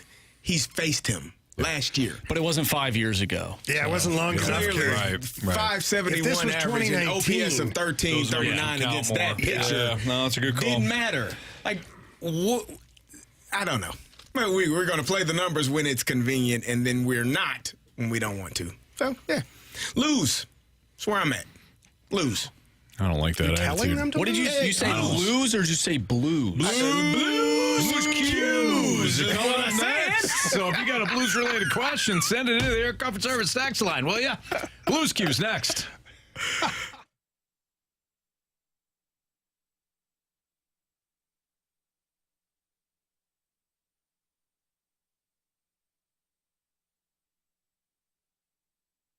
The choice of a lawyer is an important decision and should not be based solely on advertisements. If you've been hurt on the job, you don't need the biggest law firm. You need the best. Onder Law, voted 2023's best law firm in St. Louis, is the insurance company playing games, trying to deny the medical treatment you need, refusing to pay your lost wages. Let Onder Law fight for the benefits you deserve. Injured on the job? Call Onder Law for free. 314 or 618-9-million. That's 314 or 618-9, all zeros. When it comes time to sell your home, you're going to want an agent that is reliable, experienced, and trusted. Take it from me. Get to know St. Louis's real estate expert, Gloria Liu, with Your Home Sold Guaranteed Realty. Here's a couple reasons why you should call. Gloria has thousands of buyers in her database. She's got over 20 years of experience in real estate, and she's got thousands of buyers that are going to go look at your listing, drive more traffic to your listing. Hopefully that creates multiple offers and ultimately more money for you. And Gloria Liu will be right there with you, getting you to the closing table. Gloria Liu also has a guarantee. She will guarantee to sell your home for the exact price and time frame, or she will buy it herself, and she guarantees all of that in handwriting. So please pick up the phone, call Gloria Liu, tell her Jamie Rivers sent you in. That number's 314-325-6888. Again, 314-325-6888. Or you can always visit GloriaHasTheBuyers.com. And as always, Gloria and the seller must agree upon the price and possession date.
eBay Motors is here for the ride. 120,000 miles of night drives, daily commutes, and who knows how many. Are we there yet? Through countless fixes, elbow grease, and a new radiator, you kept your ride alive. With eBay Motors, you have over 122 million parts to keep it running. And with eBay Guaranteed Fit, they'll be the perfect fit every time. Plus, at these prices, well, we're burning rubber, not cash. Keep your ride or die alive at ebaymotors.com. Eligible items only. Exclusions apply. Why choose a Sleep Number smart bed? Can I make my side softer? Can I make my side firmer whenever I want? Can we sleep cooler? Sleep Number does that. Cools up to 8 times faster and lets you choose your ideal comfort on either side. 94% of Sleep Number smart sleepers report better sleep. And now, during our biggest sale of the year, save 50% on the Sleep Number limited edition smart bed. Plus free home delivery on select smart beds when you add any base. Limited time. To find a store near you, visit sleepnumber.com.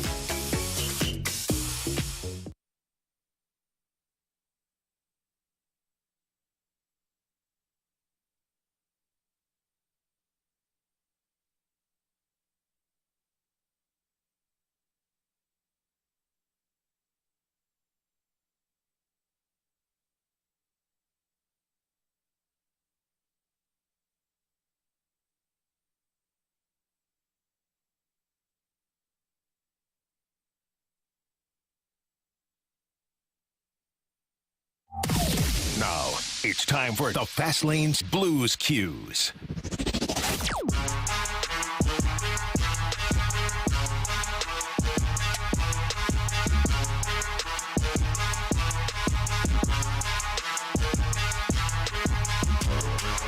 It's a Fast Lane on 101 ESPN. Time for Blues Cues. With Carey Davis. I'm excited for this. Oh, yeah. Jamie's back. Carey's all fired up about the Cardinals. I am. I want to hear what he has to say about the Blues. I just kind of laid into Anthony. It wasn't even Anthony's fault. I just had questions. I didn't even say anything. And he started laying to me. I had to go pee. Yeah, he had to leave. He left. And I took it out on Anthony, and now we got Blues cues. You go ahead, Jamie. It was a really good rant. Yeah. Oh, man. My blood pressure is up. Heart rate is a little higher. Watch is beeping at me, telling me to calm down. Do you want to start a workout? No, I'm not working out. My heart rate is up. Just fired up about my team. Sorry. No, Carey, you're passionate, and I appreciate getting yelled at. Yeah. All right, Marsh. Yes. What do we got? All right, this one's for Carey from Grant Francis Fan Club. If the Philip Broberg signing goes through, or the offer sheet, which Blues defenseman is most likely to be traded to clear the logjam? Well, here's the thing. We already talked about Torrey Krug potentially going on LTIR, so that's a spot right there. Jamie and I were discussing this, and I told him, Nick Leddy, no way. He's going to be here. And Jamie, he came and gave me a little bit of pushback, but I told him, no, that's our guy. And so, no. Our guy. I'm like, I don't remember this topic. Jamie, what do you think? No, you're cooking. Go ahead. Well, no, I just think, you got some guys.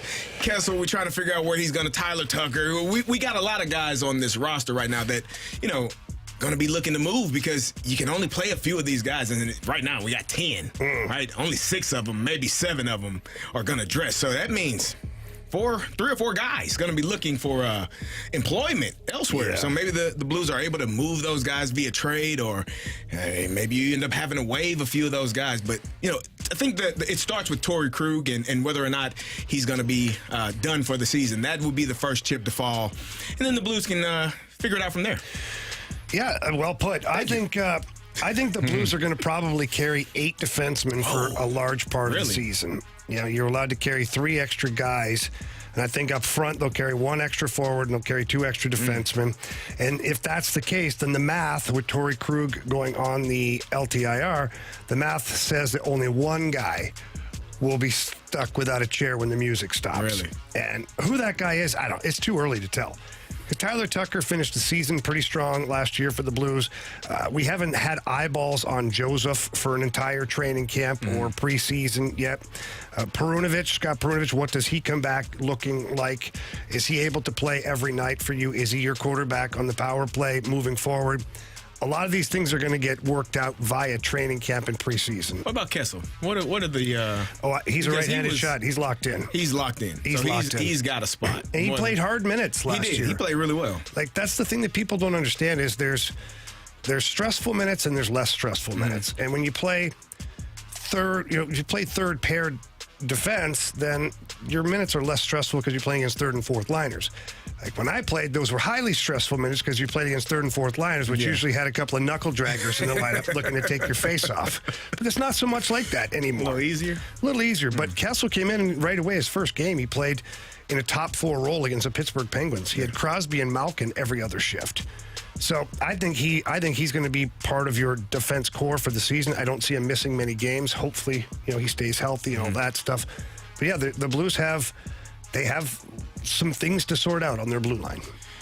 Speaking of offer sheets from the 217. Hold on, sorry. Joe Boo's jockstrap. Bennington has been carrying 8 defensemen for 2 years. That's not wrong. It's not sorry, Marsh. Probably more, honestly. That was Joe Boo. Well done. Well played. From the 217, what does Doug Armstrong need to do to keep Jake Neighbors and Joel Hofer from getting offer sheeted when they are restricted free agents? Yeah, well, you don't really let them get to restricted free agency. You get into talks with their agent, right away when the season's over, you talk about an extension of some kind. And you're going to probably have to be a little more generous maybe than you'd like to be. But, yeah, otherwise you do run the risk, especially now, like, if you don't think Stan Bowman is lying awake and trying to find a way how he can absolutely pulverize Doug Armstrong via offer sheet or trade or whatever in the future, of course he is. So if you think that, like, Joel Hofer and Jake Neighbors, I think they're up for contract following next season. They'll be restricted. They'll be given qualifying offers. But I think Army's going to try and get out ahead of it because these guys they're franchise players. Like Jake Neighbors, just the way he carries himself, and you can play him in almost every role. Is he going to be a 30-goal scorer or a 27-goal scorer every year? I don't know, to be determined. But I think he can be a 20-goal scorer almost every year. If that's the case, you know what you're getting. Lock him up. Joel Hofer, you know he's the heir apparent to Jordan Binnington. Like, you already know that. So talk to the agent and lock that player up for an extended number of years. Yeah. I think that's the best way around it. Let's do one more from the 314, and I'm sure there's other people out there that have no idea what an offer sheet is. So we got a question. Hey, Jamie, can you please explain the concept of the offer sheet thing? I'm kind of lost on what it is and what it means. All right, we dove into this yesterday, but I'll start over from, like, the very beginning. When you have a player that is still... they're under team control. They're called restricted free agents. And the team at the end of their first contract, they're still the team's property. All the team has to do is offer them a qualifying offer. Once they do that, the player doesn't have to accept the qualifying offer, but the player remains property of that team. And then the agent and the team negotiate a contract from there. So the offer sheet thing is, while the player has not yet accepted the qualifying offer or has not signed an extension yet, another team can come in and offer that player a contract.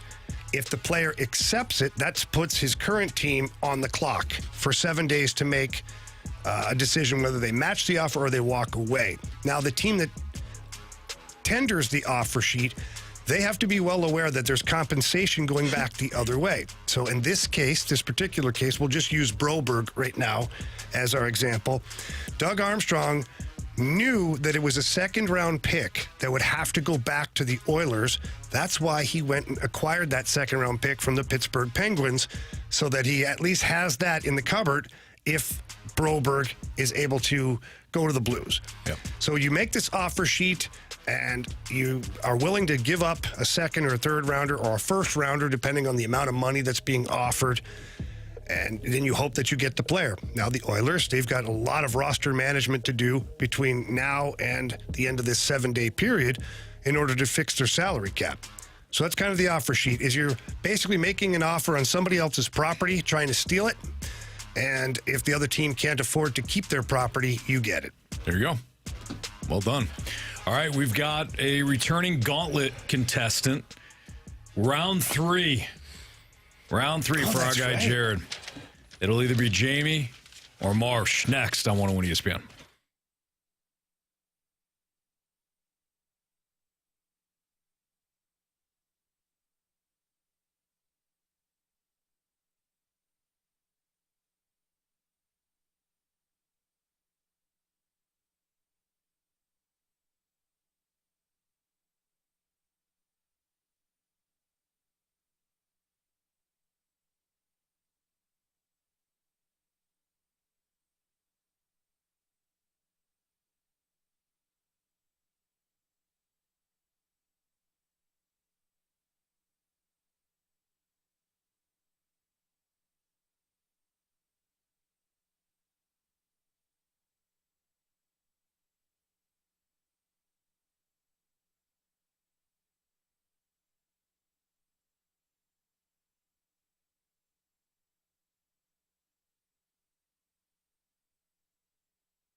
warriors. 4 categories, 1 challenger.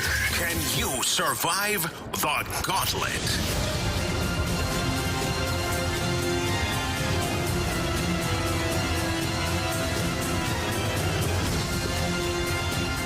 It's Fastlane on 101 ESPN 404. Your time check brought to you by Clarkson Jewelers, an officially licensed Rolex jeweler. Well, our guy Jared is, unfortunately for us, back on the line. He beat me, he beat Carey, and now he's lined up to take on either Marsh or Jamie in round 3 of the Gauntlet. What's up, Jared? How you guys doing today? Doing good, man. You must be feeling good right now. 2 wins under the belt. 3. What'd you say? We only heard 3. I think he said he's looking for 3. Yeah, so far so good, yeah. Okay, all right, fair enough. Taking on Marsh or Jamie today? We're going to do Marshy. Okay, all right. So Andrew Marsh is now in Jared's crosshairs. Go ahead and tell Marsh to spin the wheel. Marsh will get out of here, and we'll find out what category you get. Marshy, spin that wheel, and good luck. Thank you. You too. Jared's a nice guy. He might be in trouble today. Marshy. Jared's a real nice guy. Yep. He might be in trouble today. Picked the wrong guy. Jared, you hoping for what? Yeah, football or baseball. Okay. Well, Jared, it's not football. It's not baseball. Would you prefer hockey or random? Oh, hockey, but I have a feeling it's probably going to be random. No, you got hockey, my friend. 2 days in a row with hockey. All right. Got hockey against Andrew Marsh. All right. Former Blues AAA player, winner of the Pee Wee Quebec Pee Wee tournament. Wow. Okay. Yeah. Good God. All right. Jared, you already know the rules, but for those that are just tuned in, Jared and Marsh are going to receive the same 4 hockey questions today. Each question, Jamie, is worth 2 points. Unless either Jared or Marsh asks for the options. If they ask for the options, those questions are worth 1 point. And if they completely stink it up and miss the question, don't get the answer right, they receive how many points? 0. That's correct. All right. Are you ready, Jared? I am ready. Question 1. Austin Matthews currently sits at 3rd on the Maple Leafs all-time all-scoring list. But who is first? Matt Sundin, final answer. All right, question 2. Ty Aginla, Jerome's son, was recently drafted by which team? That was the Utah franchise. Final answer. Question number 3. In 2019, the Montreal Canadiens offer sheeted Sebastian Aho from the Carolina Hurricanes, who matched the offer and kept Aho. 2 years later, the Hurricanes offer sheeted and acquired which player from the Canadiens? Okay, I'm sorry, could you repeat that question? Yes, I will. In 2019, the Montreal Canadiens offer sheeted Sebastian Aho from the Carolina Hurricanes, who matched the offer and kept Aho. 2 years later, the Hurricanes offer sheeted and acquired which player from the Canadiens? Ah, dang it. Give me the option. Oh, good grief. All right. Need some help? Yeah. All right. Alex Nedeljkovic, Max Domi, or Jesperi Kotkaniemi. There we go. Yeah, it's Kotkaniemi. Final answer. All right, Jared, question number 4. In 2012, the Philadelphia Flyers offer sheeted which defenseman and offered him a 14-year, $110 million contract and were matched by the player's original team? I'll leave the options on that one. Sure. Was it Drew Doughty, Shea Weber, or PK Subban?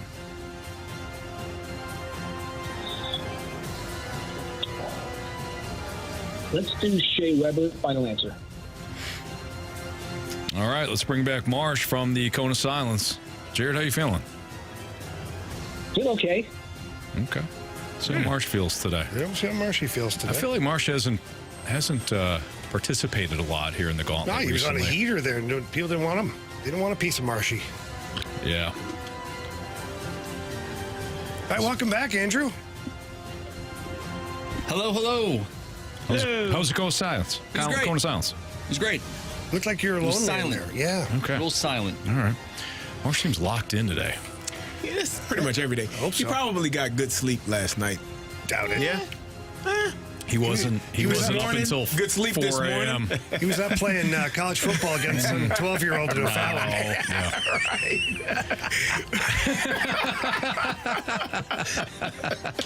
Marsh, are you ready? Yeah. Your category today is hockey. Oh, good. Pack a lunch, buddy. All right. Question 1. Austin Matthews currently sits at 3rd on the Maple Leafs all-time scoring list. Who is first? Scoring list. Goal scoring. Goals or goal scoring. Goals. All-time goal scoring list. Yes. I say scoring list? Yeah. Okay, my bad. Let me read it to you again, Marsh. Try it again. Austin Matthews currently sits at 3rd on the Maple Leafs all-time goal scoring list. Who is first? I'm going to shoot from the hip here and say Doug Gilmour. Final answer. All right. Question 2. Ty Iginla, Jerome Iginla's son, was recently drafted by which team? Utah. The Utah Hockey Club. Final answer. Question number 3. In 2019, the Montreal Canadiens offer sheeted Sebastian Aho from the Carolina Panthers, who matched the offer and kept Aho. 2 years later, the Hurricanes offer sheeted and acquired which player from the Canadiens? Wait. Did you say the Carolina Panthers or the Did I say Florida Carolina Panthers? Panthers? We're struggling today. Okay. Sebastian Aho. Okay. From the Hurricane. Yeah, go ahead. From the Carolina Hurricanes. Okay. And the Hurricanes matched that and kept Sebastian Aho. Yes. 2 years later, the Hurricanes offer sheeted and acquired which player from the Canadiens? Ooh. I might need the options on this one. I think I'll get it if I can get the options. I'll try it again. Go ahead, Alex Nedeljkovic. Nedeljkovic. That's what I said. Max Domi or Jesperi Kotkaniemi. Oh, Kotkaniemi. It's him. Final answer. All right, Marsh, final question. In 2012, the Philadelphia Flyers offer sheeted which defenseman and offered him a 14-year, $110 million contract and were matched by the player's original team? Say that again. Sure. In 2012, the Philadelphia Flyers offer sheeted which defenseman and offered him a 14-year, $110 million contract and were matched by the player's original team. 12 years, you said? 2012. In 2012. A 14-year, $110 million. Yeah. And they matched it? Yes. Oh, George. So whoever this defenseman was received that contract from his original team. I have some. I don't want to use the options. Why do I feel like it's like Shea Weber or like Dion Phaneuf or something? Let's use the options. Drew Doughty, Shea Weber, PK Subban. It's got to be Weber. I think he's the only one that had a massive contract. I'll go Shea Weber. Final answer. Okay. And here we go. Oh, no. Jared versus Marsh. Round 3 of the Gauntlet. We're going to go in reverse order, gentlemen. In 2012, the Philadelphia Flyers offer sheeted which defenseman and offered him a 14-year, $110 million contract and were matched by the player's original team. You both took the options. You both said Shea Weber. Correct answer is? It was, in fact, Shea Weber. Nice job, guys. We have a 1-1 tie. In 2019, the Montreal Canadiens offer sheeted Sebastian Aho from the Carolina Hurricanes, who matched the offer and kept Aho. 2 years later, the Hurricanes offer sheeted and acquired which player from the Canadiens? You both took the options. You both wound up with Jesperi Kotkaniemi. Kotkaniemi. Were you going to try? I was going to try again. Go ahead, one more time. Kotkaniemi. There you go, buddy. There you go. You both said Kotkaniemi. Correct answer is Jasperi Kotkaniemi. nice. Yeah, 4th time's the charm, man. So we have a 2-2 tie between Jared and Marsh. Ty Iginla, Jerome Iginla's son, was recently drafted by which team? You both said Utah. Correct answer is The Utah Hockey Club. But neither of you needed the options. Jeez. We're all tied up. This is 4-4 in an epic gauntlet battle. Comes down to this. Austin Matthews currently sits at 3rd on the Maple Leafs all-time scoring list. Who is first? Neither of you took the options. You both shot from the hip. So we'll have a winner here because one of you is right. One of you is right. Wow.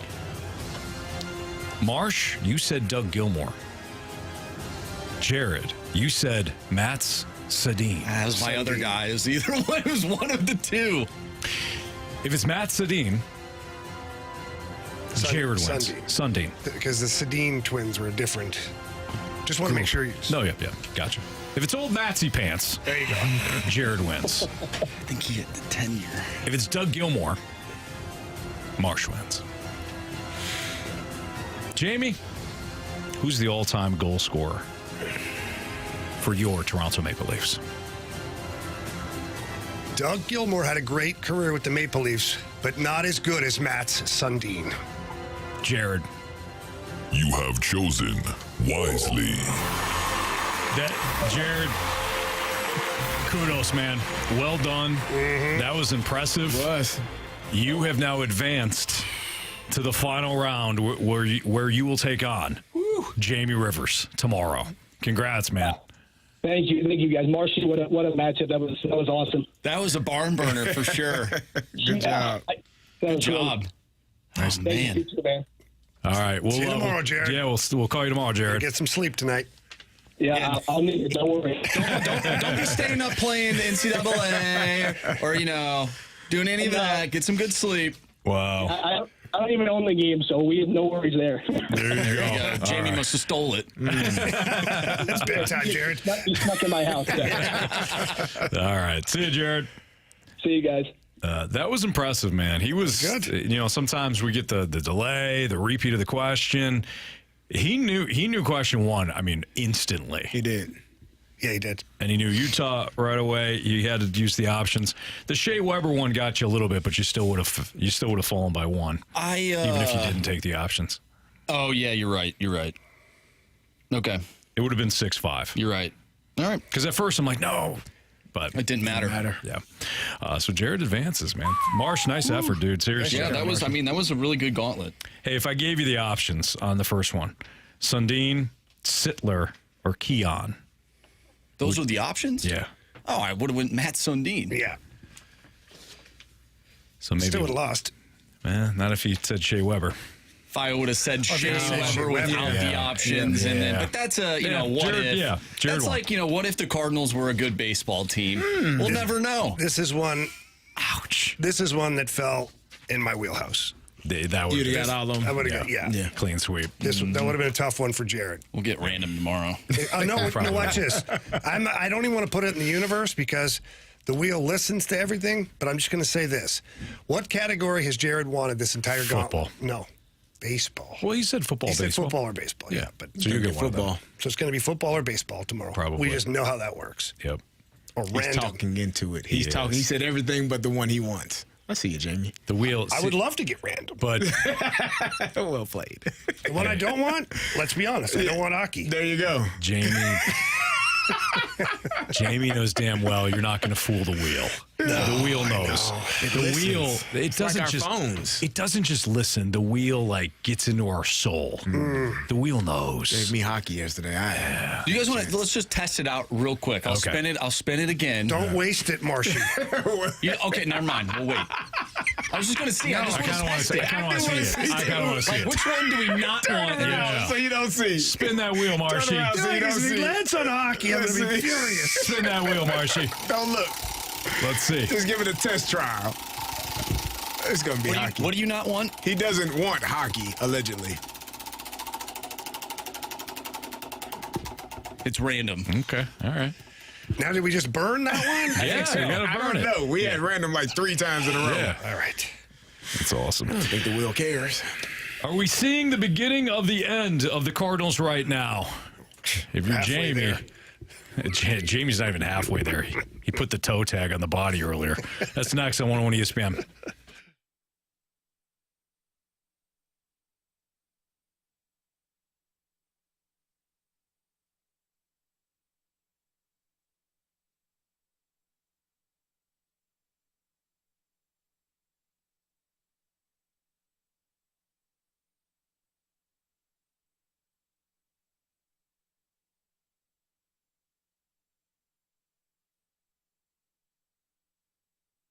Fellas, are you currently using ED meds?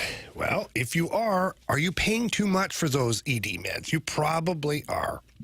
We all know the little blue pill and the gummy things that they got going on out there.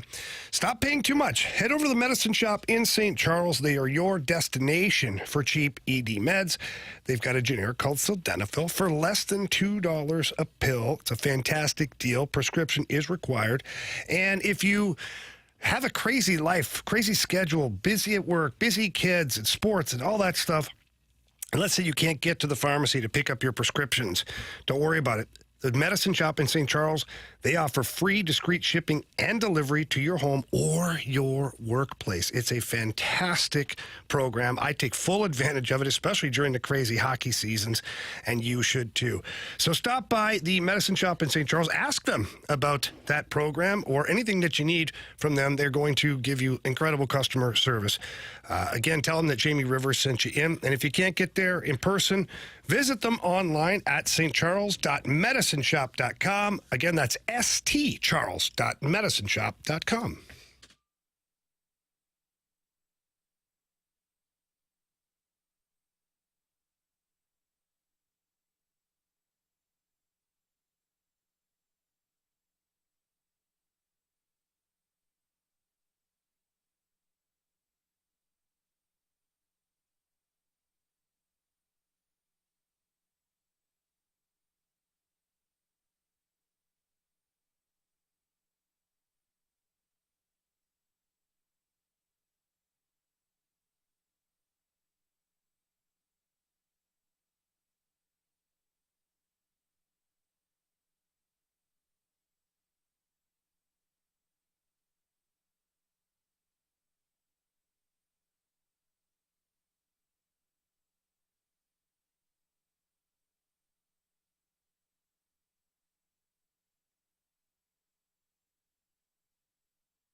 calling the season right now. Are you serious? I'm dead serious. Cardinals are not making the playoffs. Not good enough. Not even close. Not even close. After seeing this schedule, so hang on. You really think there's a chance that they're going to win the series against the Dodgers, the Brewers, the Twins, the Padres, the Yankees, the Brewers? This is what the Cardinals do. No. Yeah, this is what they do. So as from earlier in the show, Jamie put the toe tag on the Cardinals, officially calling their season over with. I said this is what the Cardinals do, meaning they disappoint us, they frustrate us, and then they get on a 17-game winning streak, and they wound up making the playoffs anyways. You know what? I'm with Jamie now. Attaboy, Carey. Yep, I'm on board. I listen. I've been over here putting some numbers together. He has been whittling away. I have been writing. Yeah, it's like Rain Man over here with all the numbers I got going on, and I'm trying to rationalize these games and what I'm watching. And, you know, we've talked about this young man. We let off the second segment of the day was about Jordan Walker, who, again, was 4 for 7 against the pitcher for yesterday, Hunter Green. Mm-hmm. Can I roll out the lineup that they gave you and give you the numbers versus Hunter Green? 4 for 7, Jordan Walker. 571 average, 1339 OPS. Can I roll out the numbers for the lineup that they started yesterday? Sure. Okay. So you got Mason Wynn. Against Hunter Green, he is 1 for 10 with 2 strikeouts. Alec Burleson versus Hunter Green, 1 for 8, 5 strikeouts. Wilson Contreras, 1 for 6, 1 strikeout. Nolan Arenado. Yeah. 2 for 11. He hit a home run yesterday. He did. Touch seats. A couple of guys on base, too. Brendan Donovan. No, he was solo. That was a single. Brendan Donovan. He actually has 2 hits against old Hunter. Mm-hmm. 3 Ks. Paul Goldschmidt, 1 for 9 versus Hunter Green. Lars Nootbaar, love him, 1 for 6, 2 strikeouts. Nolan Gorman, 0 for 5 with 4 Ks That's hard against old Hunter Green. Hey, he strikes out against Scott, everybody. 1 for 2. You're telling me that there's not a person in this lineup. You got 2 guys with 2 hits versus him, and a guy on the bench that has 4 in 1 year. Just out of curiosity, Carey, and you may not have the numbers in front of you right now. Sure. What is Tommy Pham against Hunter Green? I don't even know. He may not have even faced him because he's been the American He faced League. him yesterday. No, he didn't face him. No, he didn't. He didn't face him yesterday. He didn't face him last year. Okay. So I don't have those numbers. I would have to find Tommy Pham. But he didn't play against Hunter Green either.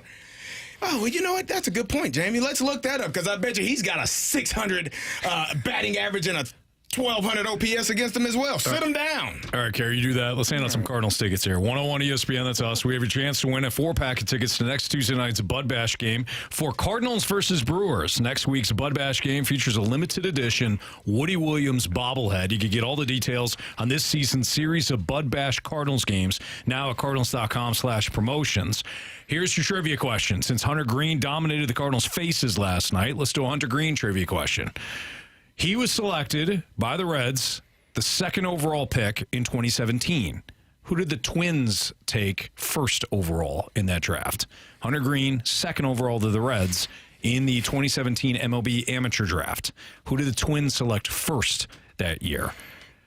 There's your trivia question. If you have the correct answer and you're the 101st texter to 314-399-9646, you'll win the Bud Bash tickets for Cardinals and Brewers on Tuesday, August 20th.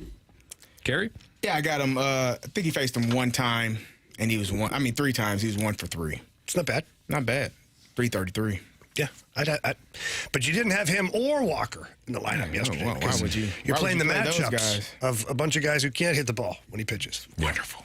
So lefties, because that's what pays. Yeah, that's what the book says, Carey. Yep. Gotta go by the book. Since you guys both hate the Cardinals and their odds of making the playoffs this year, let me add to it. The contenders with the easiest and toughest remaining schedules, Will Leach of MLB.com. The 3 contenders with the easiest path. The Chicago Cubs. Good thing they don't play in your division. The New York Yankees. And the Atlanta Braves, who, of course, you're fighting with to earn a wild card spot. You're not fighting. You're not fighting at all. 3 contenders with a difficult path. The Cleveland Guardians. The Kansas City Royals. And, of course, your St. Louis Cardinals. Remaining strength of schedule. I know. I just looked at it. That's what put the nail in the coffin for me. I saw that road that lies ahead. I was like, no. Listen, Jamie, we're done. All they have to do is survive. Survive this stretch. Then you've got, you got the Reds again. That's the Blue Jays, the Pirates, the Guardians, the Rockies, and the Giants. Only half those teams are good. Am I right? Yeah. No. Guys? Yeah. Huh? Yeah. You guys want to change your minds about the Cardinals? Okay. Not at all. All right. I'll make, you know what? Good friend Jackson is sitting here. He's been sitting here with us all day. Jackson, you told me and you said if the Cardinals don't win this game tonight, it's probably over. So I'm going to go with Jackson, right? I believe in him. He's around the game. He understands it. Very well-spoken young man. All right, hold on. Jackson. You want to step up. Jackson, come on up here. There you go. All right. He plays baseball. He does. So Carey and Jamie have declared the Cardinal season over with. After tonight, if they lose, for me. Carey and Jamie. You heard him earlier, Jess. You've been sitting with us the entire time, kind of shadowing us knuckleheads. I'm sure you want to be done with radio, the idea of going to radio after hanging with us, which I understand. But you heard him earlier. Carey, Jamie, they spat on your Cardinals. They said it's over with. Marsh has been Switzerland. He's been out. Okay? He's wishy-washy. Are you with me that the Cardinals still will make the playoffs despite this disgusting effort that they have put forward? They've got to win today for sure. And if they don't win today, they have no momentum for these next series, and I don't think they have a chance then. So when you're watching the Cardinals, what are you seeing lately? Nothing with runners in scoring position for one. And pitchers are kind of giving you a chance with 3 or 4 runs. When offense gives you 1 or 2, that doesn't win. That's it. Simple. Spitting facts right there. Well done. Which is exactly why Jackson, I told him a long time ago, in order for the Cardinals to win, they got to score more runs. He's still looking into it. Yeah, I got to fact check him on that. He doesn't believe me. Like, you got to score more than the opponent scores in order to win in baseball. Yeah. He's going to look into that, though. He'll figure it out eventually. You play baseball, right? Mm-hmm. And if you don't score runs, can you win? Nope. There you go. See? There you go. I was always told you got to score 1 to win. Yes. So even if you go down 1-0, hey, that's okay. You got to score 1 to win. There you go. But when you're down 4-0 in the first inning. I hate that I got to do this, but you know what? Somebody's got to. Somebody's got to do this. And what better way and what better day to do it than today when you clowns just won't believe. I don't know what games you guys have been watching. Whoa! Do we have a sounder for this thing? I don't know. It should be puking. I don't know what you guys have been watching lately. But these Cardinals are ready to strike. Are they hitting? No. Are they hitting with runners in scoring position? Don't even ask. Are they pitching well? Kind of. Do they have a manager that's capable of doing anything to turn the tide? No. But when I think about 2006 and 2011, none of y'all believed either. So all we need is a little bit more belief. And then this team will turn it around. And if you don't believe, call Tommy Pham and tell him, because he will stab you right in the mouth. This team is ready to go.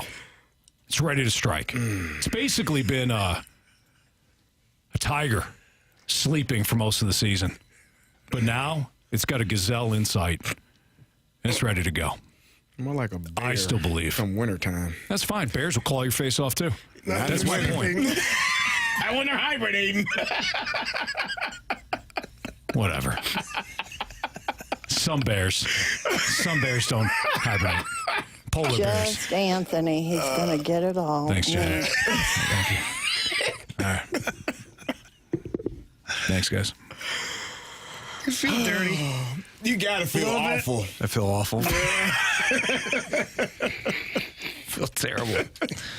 It's about my life right now, wearing those glasses. Oh, man. All right, we got the Sports Six-Pack next. I'm sure you got plenty of questions for us. 314-399-9646 is the Air Comfort Service tax line. Sports Six-Pack next.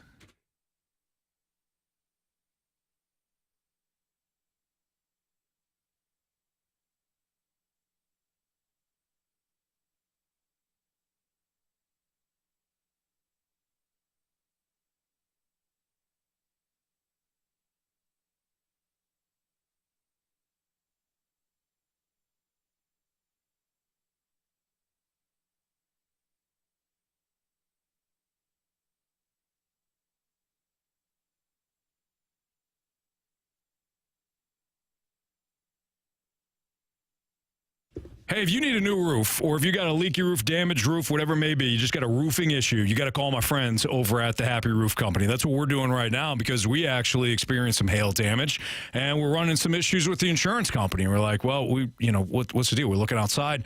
The neighbors up and down the street, they're all getting new roofs. Each day, seemingly, there's a new roofing company that's in the neighborhood that's checking in with our neighbors. What about us? Well, that's why we have the Happy Roof Company, because the Happy Roof Company, same situation. If you're facing a situation where your insurance claim got denied, but your neighbors are all getting new roofs, call the Happy Roof. They work well with insurance companies. That's why we reached out. One of the many reasons why we reached out to the Happy Roof Company. But if you have a leaky roof, an older roof, a damaged roof, an ugly roof, the Happy Roof should be your first call, because if you call today, they're going to have someone to look at your issue within 24 hours. If you need a brand new roof, they've got financing available. They've got a 10-year labor warranty on all shingle roofs. They've got over 50 years combined experience in roofing, siding, and gutters. They're right here in St. Louis. In fact, their headquarters are in Sunset Hills. They have cost-effective solutions on flat roofing and metal roofs, and they've got free estimates too with competitive pricing. So give the Happy Roof Company a call. They'll take care of all your roofing needs. 314-665-3001, or visit them online, thehappyroof.com. Tell them Stalter sent you.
ESPN Sports Center. I'm Andrew Marsh. It's time for a Sports Center update driven by Johnny Londoff Chevrolet and Johnny Londoff Autoplex. The Cardinals look to avoid the sweep tonight against the Cincinnati Reds as they lost 4-1 last night. Kyle Gibson on the mound for the Redbirds. Emilio Pagan will start for the Reds. First pitch is at 5:40. I'm sure you have a ton of questions surrounding your St. Louis Cardinals. We have the answers, or at least we'll attempt to give you the answers. We have our Sports Six-Pack coming up next. So if you have any questions, send us those questions to the Air Comfort Service text line, 314-399-9999. 9646. Sports Six Pack coming up next. I'm Andrew Marsh, and the Sports Center update is driven by Johnny Londoff Chevrolet and Johnny Londoff Autoplex. See them at londoff.com. Chevy, together we drive. Are you kidding me?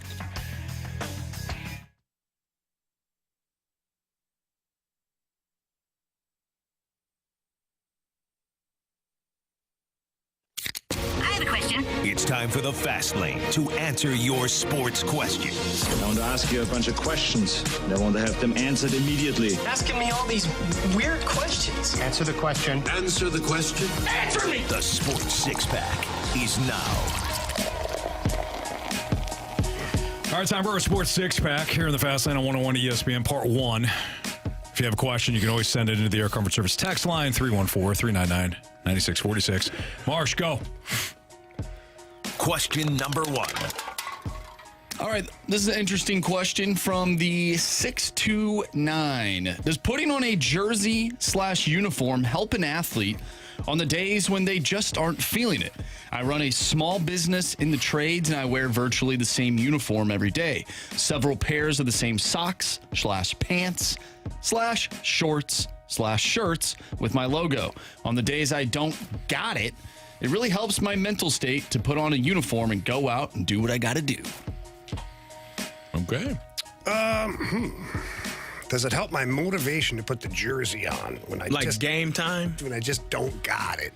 Yeah, when you don't have it and you put that jersey on and you see the blue note and you're like, you know what? I don't know what's actually going. Like, who cares what's going on in my life right now? Like, let me go represent this team real quick. If that's the case, yeah, putting on the uniform helped me through a lot of things. That's for sure. Yeah, I think. I.e., you weren't a healthy scratch. Well, one, not a healthy scratch, but just any other crap that's going on in your life. You get to park it because for the next 60 minutes, I get to go and just unleash the fury. You do get to put aside all the other nonsense or things that are happening in your life. But I think just the fact that that's how you feed your family. Like, that is the motivation. Like, that's how you take care of yourself, how you provide for yourself. Carey, you should feed them food. Don't just feed them jerseys. Like, this is true, actually. You know what I mean? Now that you say that. Now we understand why the kid's up until 6 a.m. Not enough nourishment. Yeah, you can't sleep. Gotta eat. Jersey's not enough. I will say that there are times in my career when you're sore, you're banged up, it's been a tough go, whatever.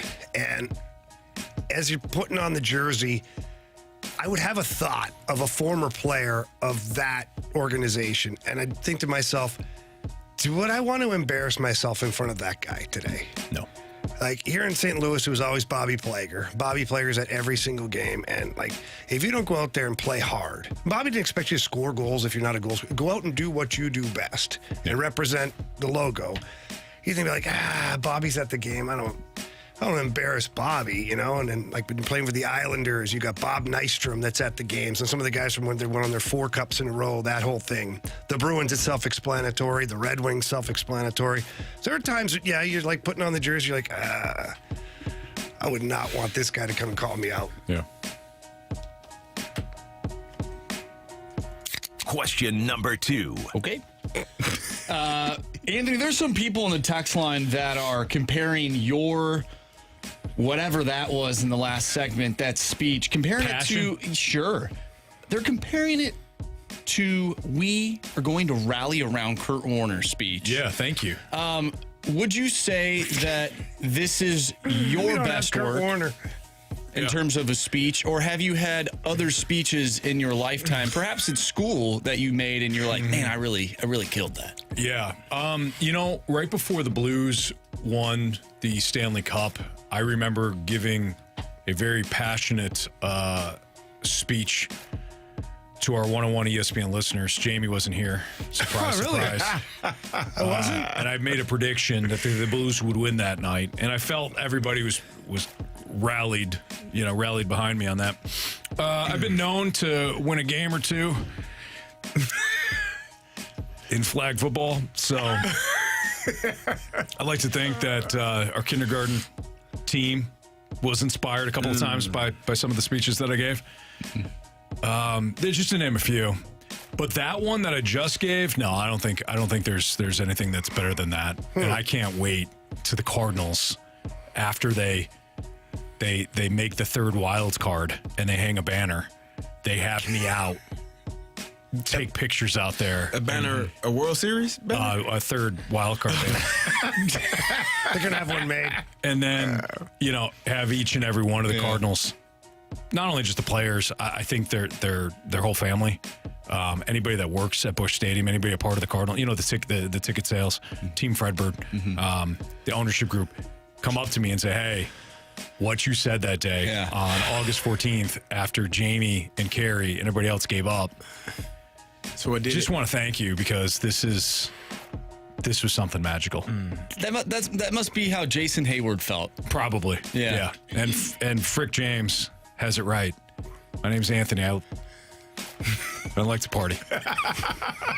And this is endorsed by our party. There you go. You're welcome. Question number 3. Six-pack continues now. See what you did there. Real quick here, from the 314, is Lars Nootbaar becoming Harrison Bader? Harrison Bader could actually do some things when he was in the lineup. Wow. Are people getting sick of him? I mean, what has he done? He's playing. Thank you. What was that stat that you had earlier? A 10 WRC plus. A 10? A 10? Not that type of 10. That type of 10 would have been fine. That's terrible. That's not good, Anthony.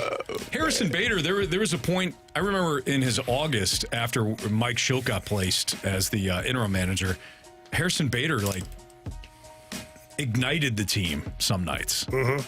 And maybe Lars did it a couple of years ago, but Lars, he's struggled. No, I think you flip him for a Tampa Bay reliever as soon as possible. Mm-hmm. Our Sports Six-Pack continues next on 101 ESPN.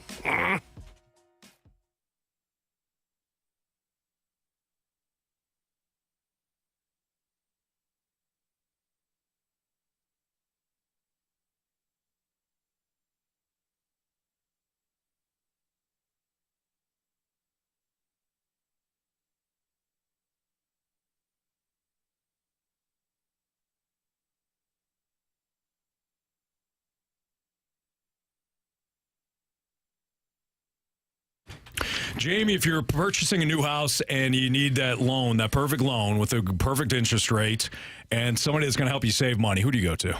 Our guy Stewie from Stewart's American Mortgage Corporation. Now, if you need a refi, but you don't know if now's a good time to refi, who do you go to? Our guy Stewie, once again. When it comes to just saving money or having a better idea of where interest rates are going to be in the next couple of months or what the hell the Federal Reserve is doing right now, who do you call? Stewie. The answer is always Stewie.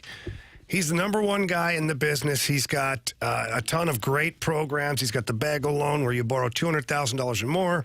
There's no underwriting fees, no title fees, no lender fees, no closing costs. And he prides himself on great customer service and also keeping track of the market. He talks about the Federal Reserve, the interest rates going up, going down. I don't have the answers to that. I don't know what that is, but Stewie does. And Anthony, all you got to do is call him on his personal cell phone, which is 314-324-4440. Again, 314-324-4440. If you miss that number, all you have to do is Google the bagel loan. It's his personal creation. It's designed to save you a bunch of money, including no closing costs, no lender fees. So Google the bagel loan if you missed that phone number. It's Stewie from Stewart's American Mortgage Corporation. NMLS number 226715.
question. It's time for the Fast Lane to answer your sports questions. I want to ask you a bunch of questions. And I want to have them answered immediately. Asking me all these weird questions. Answer the question. Answer the question. Answer me! The Sports Six-Pack is now.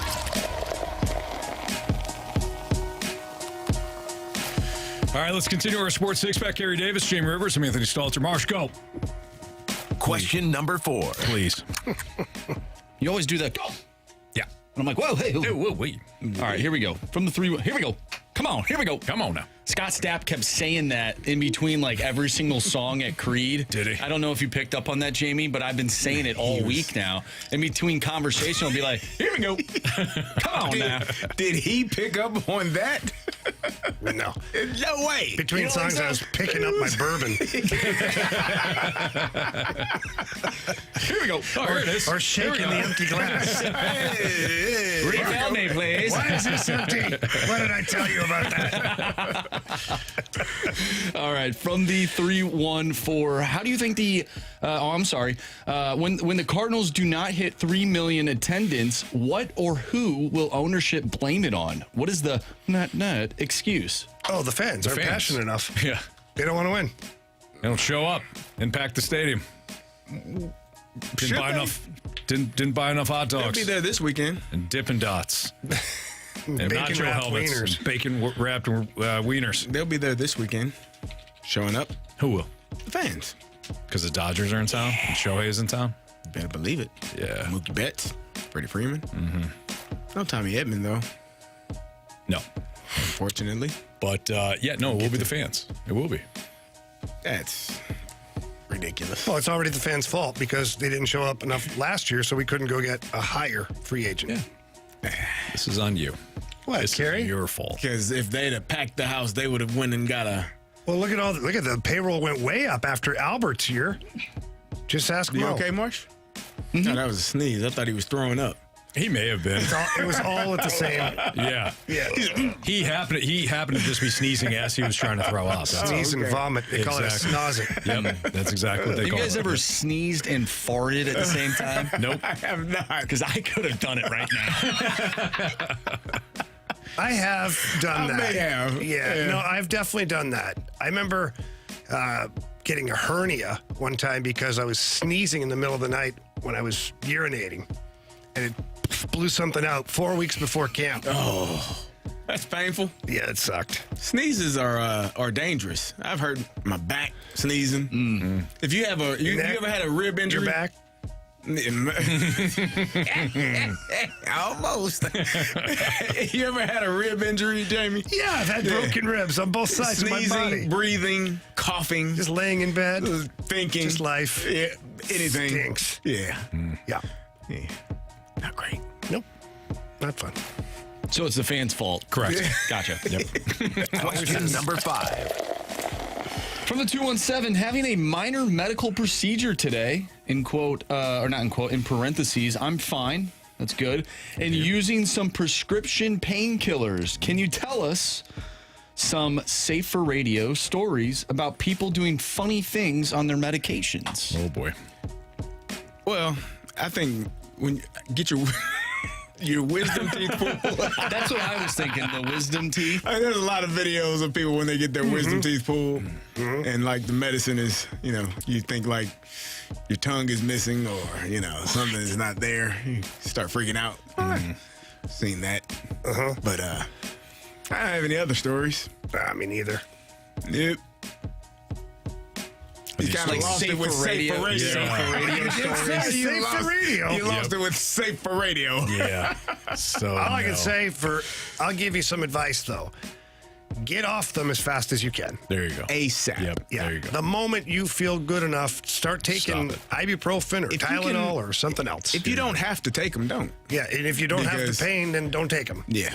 Because I can tell you from personal experience, not always easy to stop taking them. No. So let's not do that. There you go. Good call. Be careful out there. Have fun.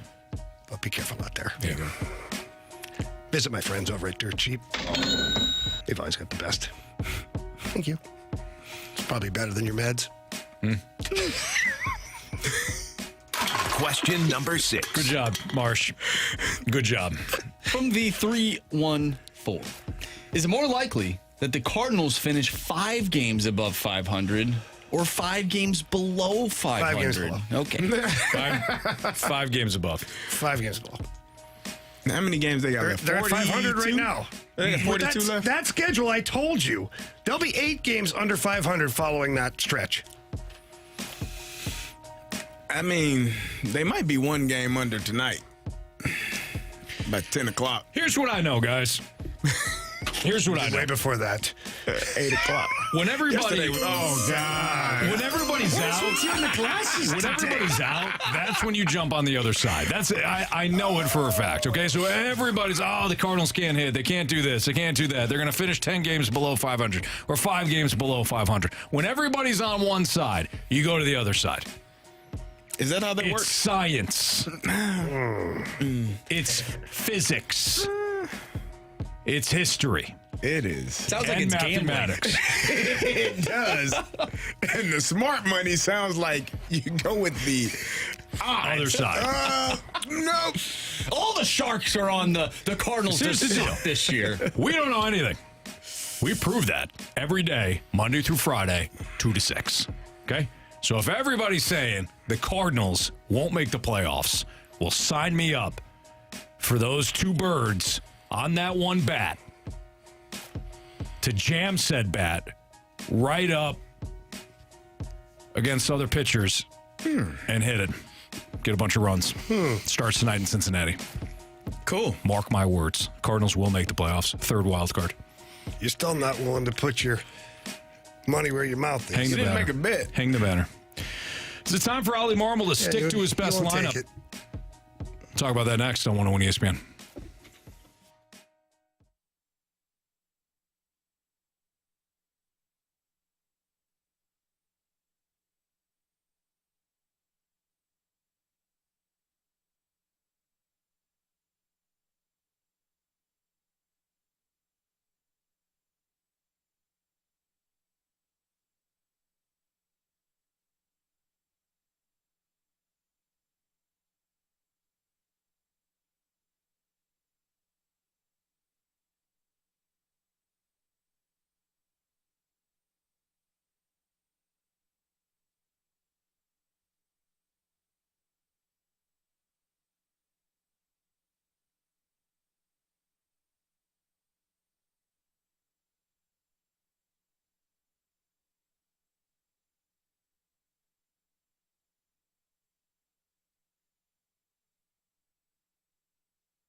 Jamie Rivers back with you here, joined by my good friend Tracy Bibb from the Bibb Agency. Tracy, not only is the Bibb Agency unbelievable at customer service, and not only do you guys make sure that all the policies are correct and that people are taken care of or covered properly, you're also heavily involved in the community and also raising money for certain charities. And I know you've got something great going on right now. Yeah, right now we're partnering with your sister station, 105.7 The Point, and Team Riz on the Zero Prostate Cancer. That one's an important one to me because that is what my father passed away of. So I will be running the race, but also we are raising money for that. So if you call us and get a quote, we will donate to that cause in your behalf. You do not have to buy a policy for us. Just give us a chance to look at your insurance. If you happen to be a client and you send us someone, we will also donate for that referral. So we really appreciate that. We want to try and earn as much money as we possibly can for this cause. Yeah, it's an amazing cause. And Tracy, you guys are doing wonderful things over there. And right now for our listeners, all you have to do to help with this cause to get a donation made on behalf of you is pick up the phone and call 314-328-4260. Again, that number is 314-328-4260. Call Tracy, talk to her or one of the agents at the Bibb Agency. I guarantee you will not regret it. Tracy, thank you for everything that you do. Thank you so much. Go Blues.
Fastlane on 101 ESPN. Carey Davis, Andrew Marsh, Jamie Rivers, Anthony Mozeliak. 5:03. Your time check is brought to you by Clarkson Jewelers, an officially licensed Rolex jeweler.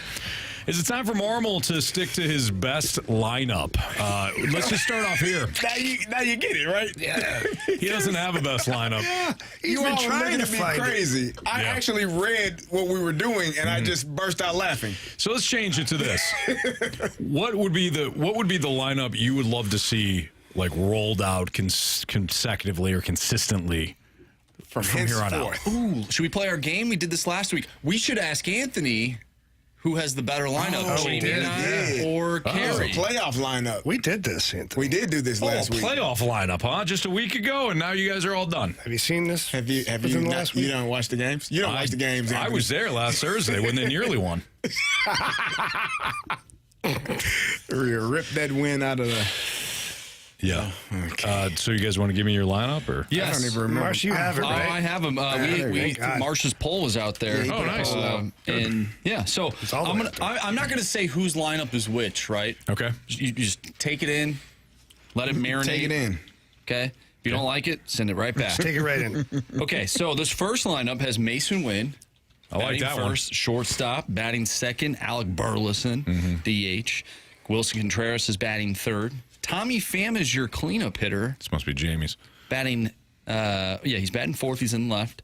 Batting fifth is Brendan Donovan. Sixth is Nolan Arenado. Then you have Lars Nootbaar. I think we might change that one. No.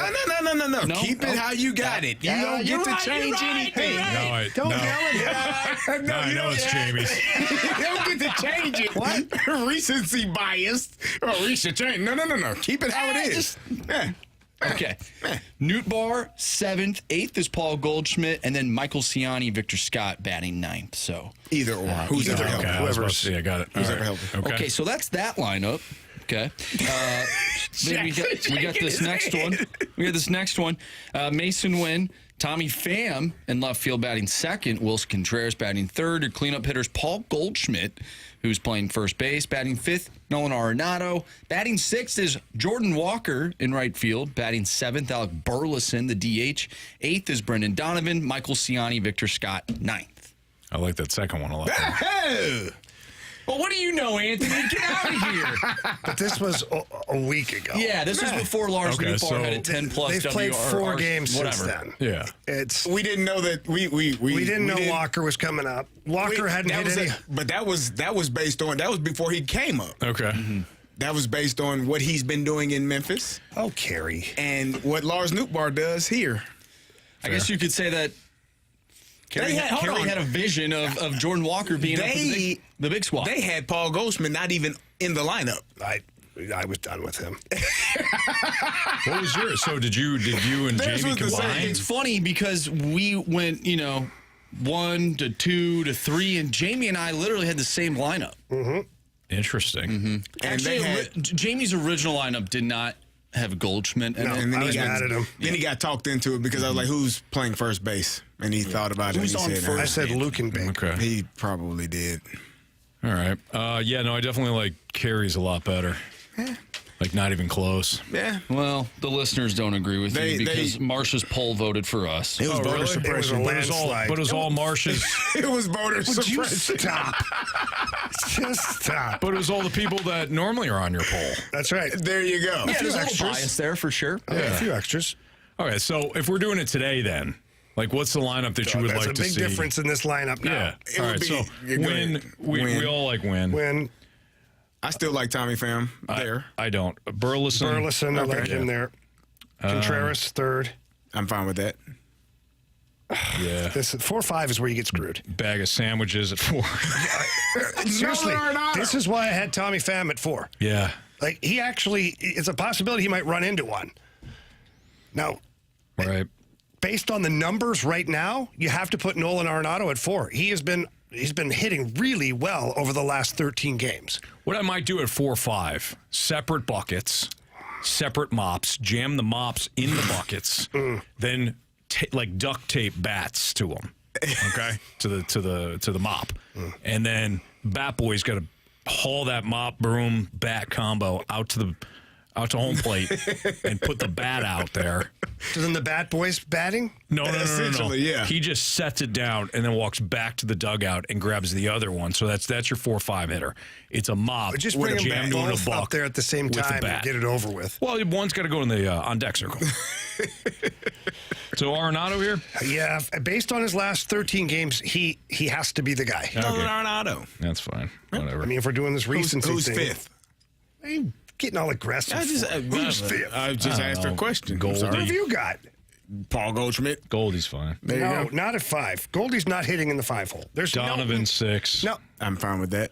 Are we building a lineup or is it just your damn He's lineup? going rogue. Walker 7. Goldie's not in the 5 hole. Gorman 8. Oh, He's not.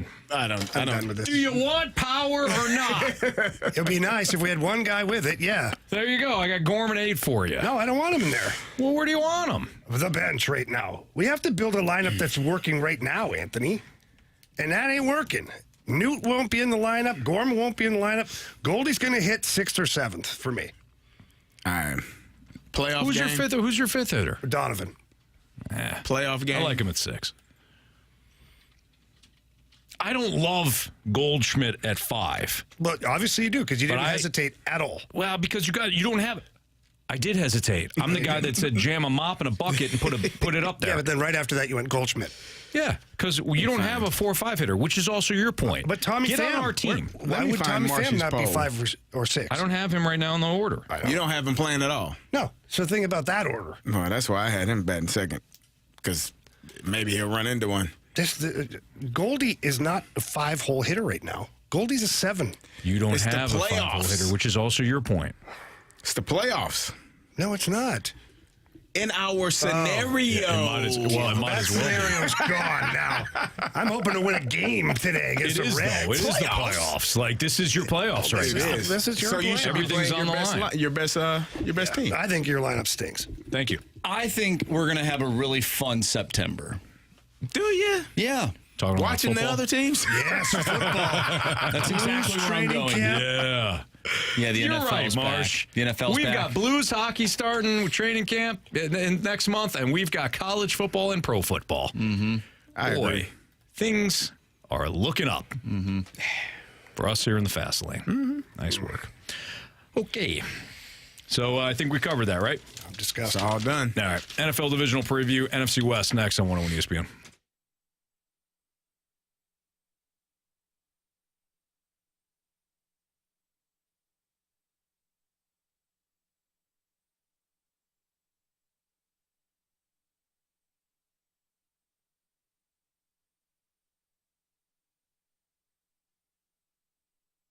The Missouri Athletic Club, 2 great locations. They got one downtown, perfect for Cardinals games. They've got the West Clubhouse as well, right off 270. That, man, I love getting my workout in there. I see a lot of people now that I've come to know over the years. I enjoy bringing my kids down to the MAC, whether it is the downtown spot, park there for Cardinals games, take the shuttle over, or West Clubhouse. Man, they got great camps throughout the summer. Pool's an excellent spot. They've always got something going on, too, for the family each month. Great dining, great friends. Perfect spot. MAC. That's my MAC. Missouri Athletic Club.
Time to go around the NFL with a Fastlane season preview of the NFC West.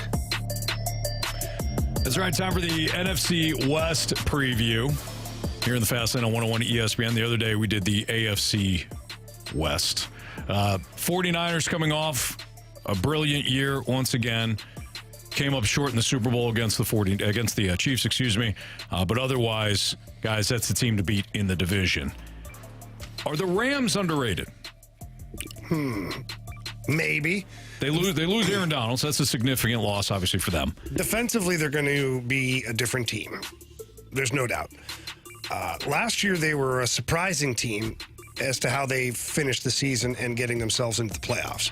I did not expect that to happen. They've got some pretty good players on the offensive side of things. I mean, Stafford's still a good quarterback. Cooper Kupp, hopefully he's healthy and can provide for the entire season, goes back to doing Cooper Kupp things. Puka Nacua, this guy's what a treasure they found there. So I think the offense is going to be fine, but I think defensively they're going to struggle, which for me, in this division, probably still they end up second in the division probably. Go ahead. I was going to say, I think obviously losing the best player, some might say the best player ever played defense, and that's high praise in Aaron Donald. Him retiring is definitely going to, it hurts your defense a little bit because he was so outstanding and allowed other people to be, if you got 2 or 3 people on you, there's going to be a few guys that are able to rush the quarterback without a lot of people stopping their progress. They got Tre'Davious White, who was injured last year and coming back from Buffalo. Puka Nacua was amazing last year. I mean, he was special. And he was a guy that just kind of popped out of nowhere. If him and Cooper Kupp both healthy, that could be very problematic for some opposing defenses. Kyron Williams ran the ball really well, and then they went and drafted Blake Corum. So I think they're going to be okay. Will they be able to challenge San Francisco? That is a juggernaut in my opinion. And so I like the Rams. I like what they have. But I don't know if they'll be able, it just feels like a foregone conclusion that the 49ers should win that division, and it probably shouldn't really be close. So yeah, I agree. I think the 49ers, if the Chiefs had won the last, 2 Super Bowls, you're looking at the 49ers just from a talent standpoint, coaching standpoint, even if they do lose Brandon Ayuk, not that they wouldn't be a significant loss, that's still the best roster in football, top to bottom. They got to figure out something with Trent Williams, but the 49ers are the team to beat in the NFC. I don't think the challenger is going to come from their division. I think it's going to be the Eagles or the Lions or, that's about it. Eagles or Lions. They're going to challenge in the NFC. But I do think the Rams are highly underrated. They're going to be tough, especially in the first part of the year when they're healthy. Yeah. When Matthew Stafford starts to get banged up, he's probably going to miss. He's going to miss a game or two. That's when I think the Rams are vulnerable. But Kyron Williams, the local product and Notre Dame kid, outstanding young rusher. They've got the weapons offensively. I agree with Jamie. Defensively, you not only lose Aaron Donald, you lost Raheem Morris. So I think the Rams take a slight step back, but that's still the second best team in that division. I'm not a big believer in the Seahawks. I think they were a one-year wonder a couple of years ago. Yeah. And good for Geno Smith. You're in the contract and all that. They've got some sporadic talent, but ultimately, I don't see the Seahawks challenging at all. No, me either. I agree with you with Geno. We kind of saw what he has been his entire career. Had a heck of a season the year before, got paid. I don't trust Seattle as much as I trust the Rams in that division. I think Seattle is fine. They'll be fine, but I don't think that they will be able to challenge the Rams or the 49ers. Yeah. I think it's the 49ers division. I think they're way above or head above the rest of the teams in that division. The Rams, again, can challenge them, but I don't think it'll be as much of a challenge as some of these other divisions. Jamie, I know where you're at with Kyler Murray and the Cardinals. Yeah, they're projected to finish last. But did you, when you watched them a little bit last year, when you get a chance to watch the red zone or kind of take a peek at them when Murray came back, did he look a little different to you? At times, but at other times he looked exactly the same way. And for me, that's the problem is, he's got a ton of talent. He can run, he can pass and do all these things, but he can't do it all together. He can't seem to get it all together for an extended period of time. And whether that's just, he's maxed out on his abilities, I don't know. Is it not enough prep work? Is it not enough watching film? I don't know. I'm not in that facility. I'm not around him. Carey's son. And he's probably playing college football against Carey's son. Mm-hmm. But I just watched Kyler Murray, and it's inevitable. He's going to have, it's almost like Josh Allen, except Josh Allen is way less, but Kyler Murray, it's going to blow up at some point. Yeah. Because he's going to scramble out of the pocket. He's not going to see, he's going to spin back again, and he's going to try and force a pass through and it's going to get picked off, or he's going to get sacked. It's going to be a big loss. It's like there's a couple of things during each game that happen that just, for me, I'm like, he's not. Like, he's an NFL quarterback, but he's not a guy that's going to get this team to elevate this team. I don't think that they'll really make any noise either, but I will say I think they'll be better. I mean, that team played really hard under Jonathan Gannon. They were playing their butts off, and Joshua Dobbs was quarterbacking them. No offense to him. He's a rocket scientist, but he's not Kyler Murray in terms of ability at quarterback. And then you go out and draft Marvin Harrison Jr. I think they'll be better. I think offensively they'll be better.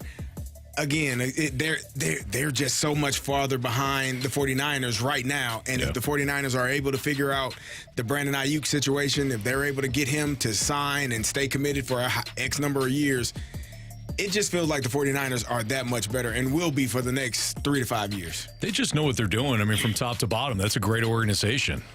Kyle Shanahan was the perfect hire at head coach. You've got John Lynch. They married the contracts together with those two. They even when they make mistakes, they move on quickly. Yeah. And they draft well. Like, you got Brock Purdy in the 7th round. Wound up being a better fit for Kyle Shanahan's offense than Trey Lance. So even the mistakes that they make, they were able to overcome it because of the depth and because of their ability to draft. And you can say that with Trey Lance and with Jimmy Garoppolo. They were not afraid to move on. And Garoppolo, I thought, was Jimmy Garoppolo was good. He just obviously got him to the Super Bowl and several NFC championships. Just dealing with a lot of injuries at times, but you're able and not so attached. Even though you gave him money, you didn't feel pressure to say, okay, we got to give him more of a chance because we paid him. Yeah. Okay, we got to give him more of a chance because we traded so much away to draft him higher. No, we made a mistake. Cut bait, move on, and go and play and get the guys out there that can help your team win. Absolutely. And if that's the last pick of the 7th round, Mr. Irrelevant, so be it. Right. And it actually helps us in the long run because now we can pay some of these guys and not have that money for that quarterback on the books. And, maybe we overplay this too much, where we talk about a team having an identity, but the 49ers have an identity. You know what it looks like. And you know when it's a team is playing to its identity, not just because of the wins and losses, obviously, but when you see them, you know exactly what you're going to get from them. Going back to our Cardinals, I don't know what we're going to get on a night in and night out basis. Mm-hmm. They don't do anything exceptionally well. I would almost take a team that pitches. They have the top pitching staff and the worst offense. Like, I'm not saying that's going to win a World Series, but I would rather see that than what we see now, which is a slightly above average pitching staff and a below average offense. Like, you're always stuck in the middle. Yeah. And what do you get? You get a 500 team. Yeah. The 49ers, you know exactly what you're going to get from them. You know what they're going to do, who they're going to be. And I honestly think, as much as we talked about Patrick Mahomes and how great he was and we would never go against him, Drake Greenlaw doesn't get hurt in that game. It changed for the 49ers when he got hurt. And then he's not the best player on that defense. That's obviously Fred Warner. But when you lose one of your linebackers in that moment to a freak accident, towards Achilles running onto the field, like, everybody's deflated. And on the other side, they're like, oh, he hurt? Oh, okay. Sorry about it, buddy. Life just got a lot better. And I think you started to see, if I'm not mistaken, Travis Kelce started to have a little bit more success when Drake Greenlaw went down. So if he doesn't get hurt, that 49ers team might actually be able to have won the Super Bowl. So if he's back healthy, you get Trent Williams figured out with his contract, you get Brandon Ayuk figured out with his contract. Watch out for the 49ers, man. I don't think they would have won. Anthony was obviously rooting for Patrick Mahomes and the Chiefs. He's had a lot of success. Was on the bandwagon. You can't root against, or not root against, but you can't bet against Patrick Mahomes. I like to think that, and listen, guys, it's not all about me, but I feel like I kind of inspired the Chiefs. I think it may be all about you then. You know, I think you inspired that guy to hurt himself. Marsh. That's a bit much. That's a little too much. I agree with Carey. You intimidated him. I don't think Dre Greenlaw would be intimidated. No, probably not. But, I mean, look, were the Chiefs going to win that game? Who knows? When I got on board, probably, yeah. Yeah. You know? Mm-hmm. Well, you've been on board for the Falcons for a long time. Yeah. How's that going? They won that one Super Bowl. He also They loves won? to be miserable. They won? Wait. Hold on. With your Go sports back. teams. And No, go back. Not in life, like overall. You said they have one Super Bowl? Yeah. When? The one against the Patriots. No, Anthony, we've been over this. They actually lost that game. Anthony had a few. No. Listen, I know it's like it's hard to believe. It's Yeah. like 51st dates. You got to keep reminding them. Like they lost that game. I turned. You turned it off, and we've talked about this. Yeah. You can look up the score. They actually lost that game. James White, Patriots. It was the whole thing. Tom Brady. A lot of your jokes are tired, guys, and this is one of them. I agree. I would just retire this one Yeah, it's not a joke. It's a real thing. because it's just not funny. Anthony, you just look in the stands when you watch a Falcons game, see if you see a banner. You ain't gonna see Well, one. we don't hang banners for stuff like that. I thought last year's Super Bowl, the first overtime Super Bowl, was a fantastic game. Isn't that right? Yeah, the very first overtime. overtime. You guys are also That was it. It's amazing how there's never one before that. All right, we've got Beat the Streak, biggest question of the day. That's all coming next on 101 ESPN.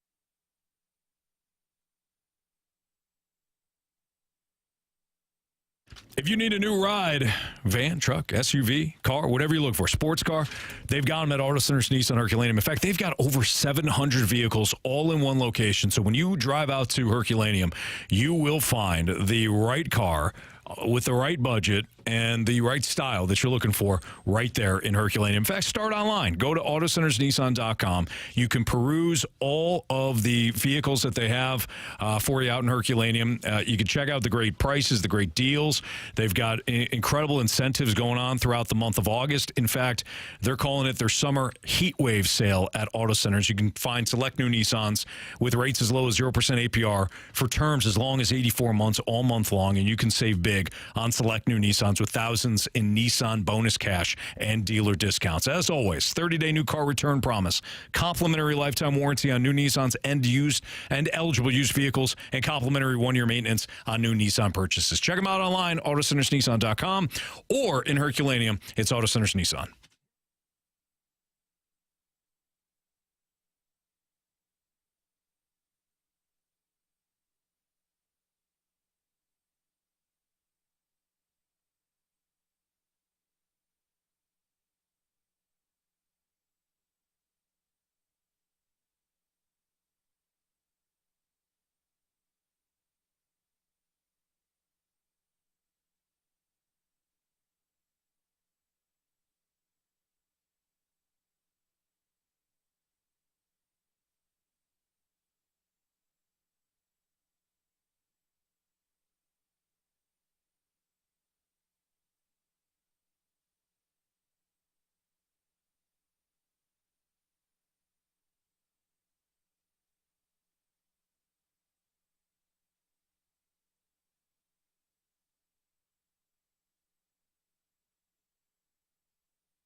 101 ESPN Sports Center. I'm Andrew Marsh. It's time for a Sports Center update brought to you by Saliga Heating and Cooling. The Cardinals starting up here very soon. In less than 10 minutes, they'll take on the Reds, looking to avoid the sweep in Cincinnati as they lost yesterday 4-1. We've talked Cardinals baseball all day long. We even had Brad Thompson on the show. So if you missed anything from today's show, make sure you go to 101ESPN.com or check out the free 101 mobile app. Just head to the podcast page and you'll find all of those interviews and full shows there. And it's all brought to you by Dobbs Tire and Auto Centers. We have Beat the Streak and Biggest Question of the Day coming up next. I'm Andrew Marsh, and this Sports Center update is brought to you by Saliga Heating and Cooling, an independent American Standard heating and air conditioning dealer.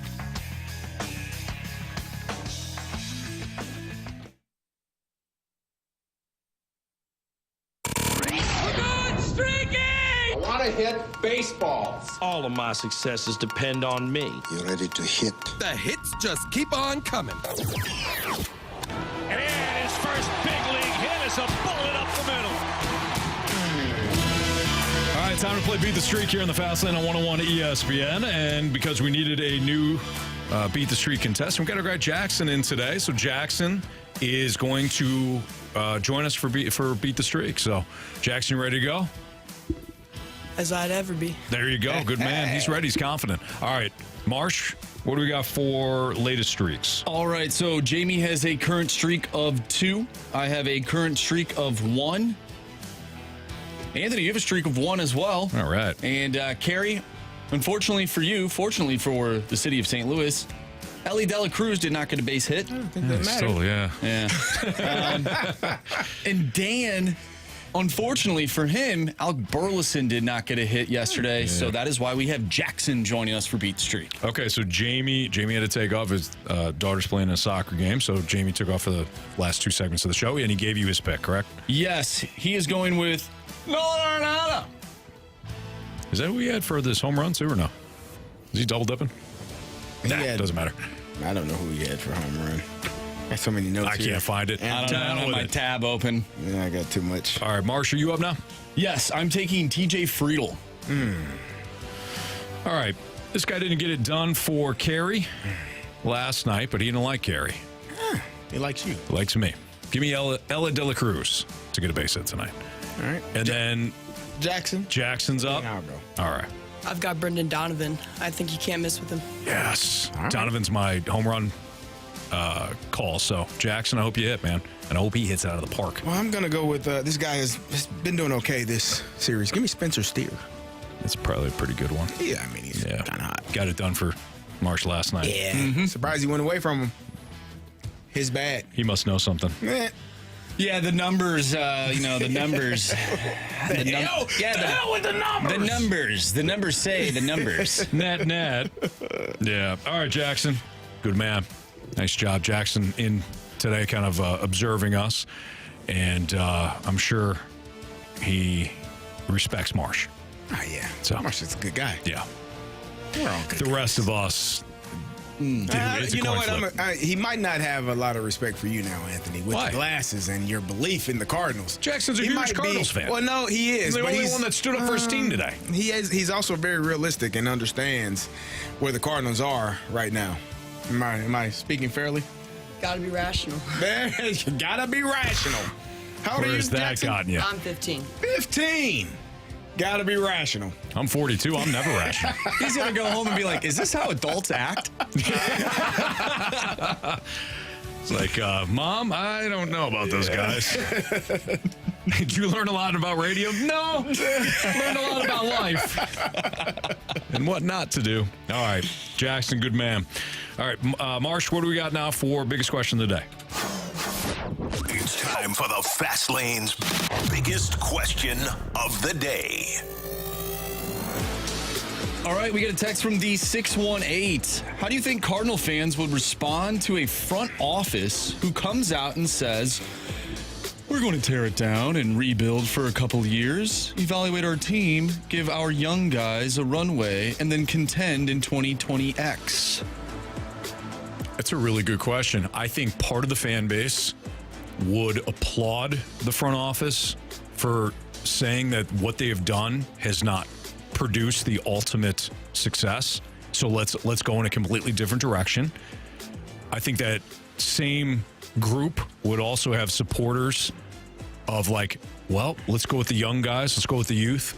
See what happens with that. You kind of have that combination. And I think there would be a part of the fan base that would say, you're the St. Louis Cardinals. What do you mean you're going to tear it down? What do you mean you're going to rebuild? Based on how, well, it would be easier to answer this question after this year. If they don't make the playoffs again, if they completely, fall flat on their faces down the stretch and, end up 6 or 7 games under 500, I think, and then the following year, that was the conversation. Look, we're gonna start this thing from scratch. I think more fans would be appreciative of that because you wouldn't be selling them something that is not realistic or not, that is not likely to happen. Mm-hmm. You can say, hey, we're going to go with our younger guys. We're going to give Nolan Gorman every opportunity to show us that he is unable to do it or he is able to. We're going to give Lars Nootbaar every opportunity. Victor Scott, Jordan Walker. We're going to go in a youth movement type of direction. We still got some guys that we think can play. Sonny Gray is going to be here. He's under contract. But you're going to see McGreevy. You're going to see Graceffo. You're going to see more of Palante. You liked him, didn't you? You're going to see all of it. You're going to see what he's capable of doing.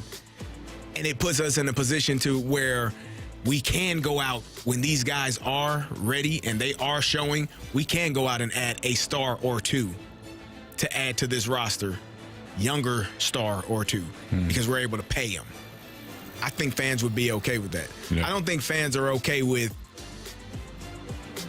players not living up to the pay that they're getting or the name that they have, the expectations, and not performing to that level. I don't think fans are okay with that. All right, so Carey, let's just talk you and I then. So let's not try to figure out what the entire fan base or sections of the fan base would want or not want. Okay. Let's talk about just you and I. For me, I would love to see them take a firm stance on roster building. For example, and I've said this for a while, and I apologize if you've heard this already out of me. I do repeat it.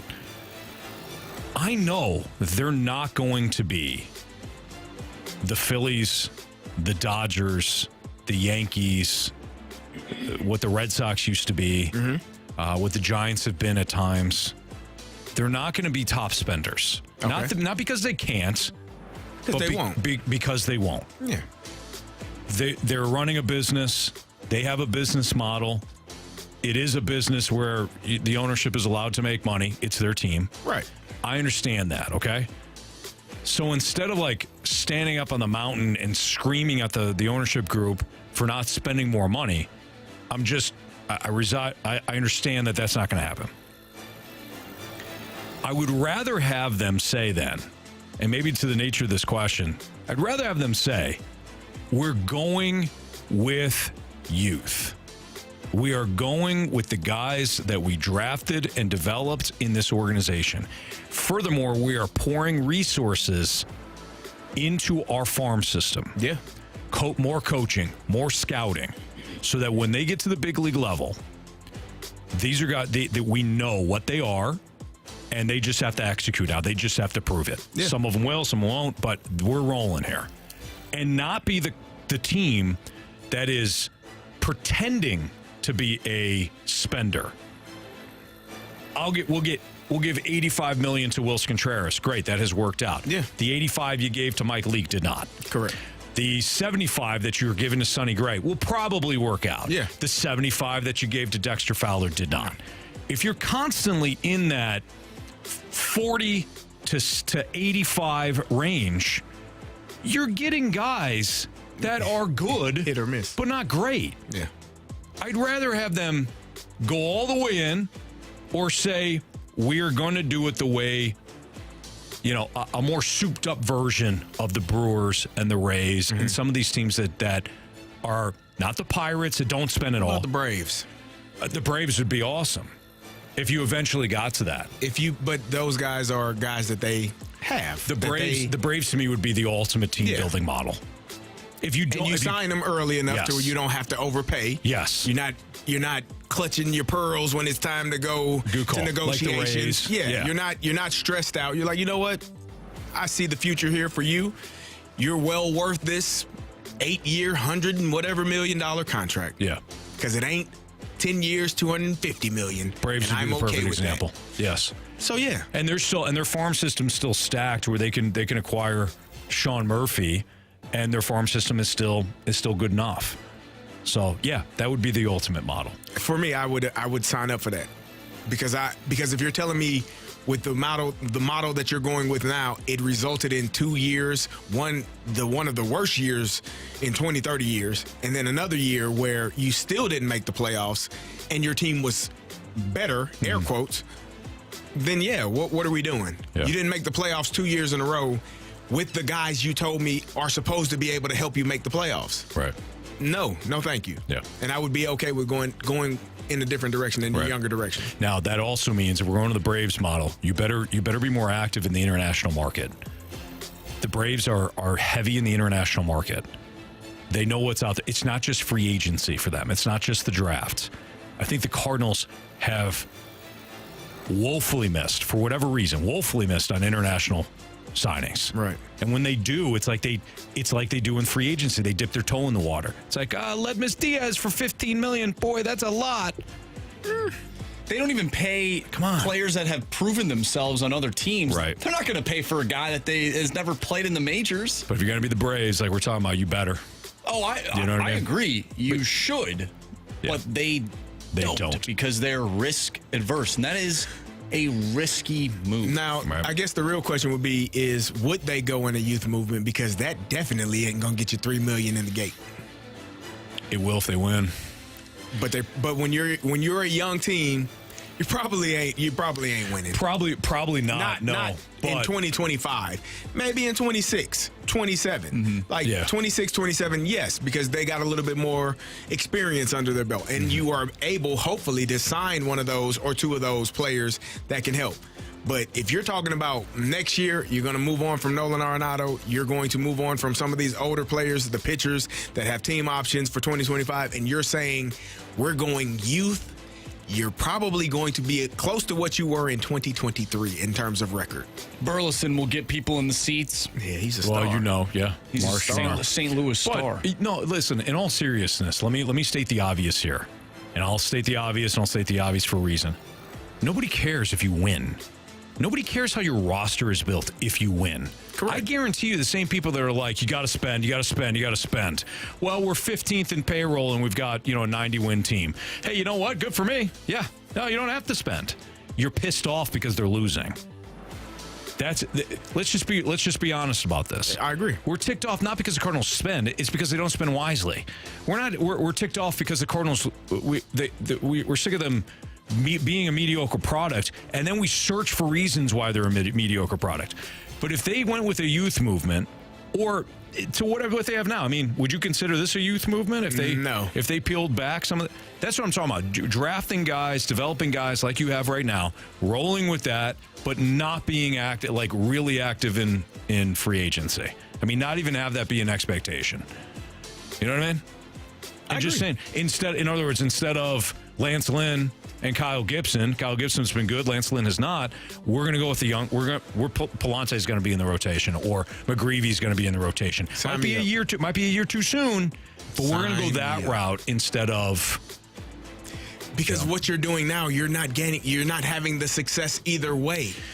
I got to address this. Phillip came in. The Braves are number 8 in payroll at $217 million. Let's not pretend the Braves don't spend a lot of money.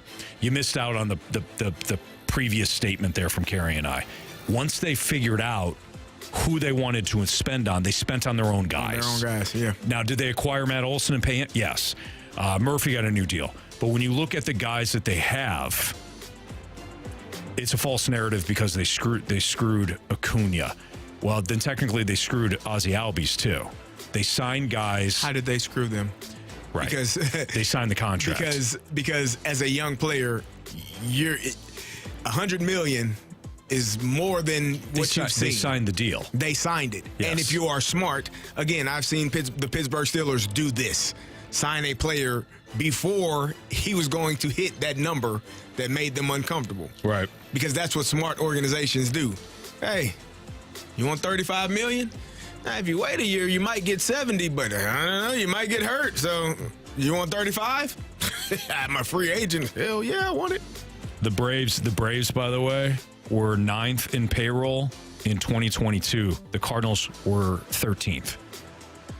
I want to see in 2019. I feel like the Cardinals are they're no higher than 12 and no lower than 18. Right. Like their range is in that number. Let me see here. Let me just check. The Braves in 2019 were 15th.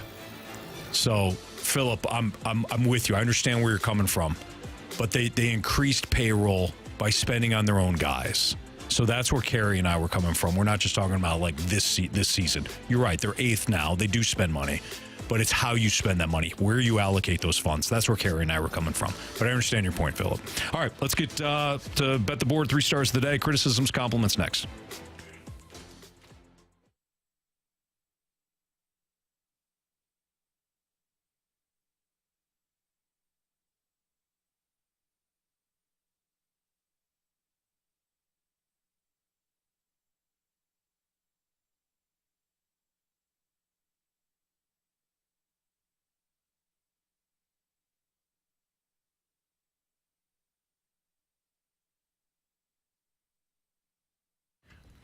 Mentality is the spot. If you're looking for a change in your life, you're a man and you're a little bit older now, whether you're in your 30s, your 40s, your 50s, or beyond.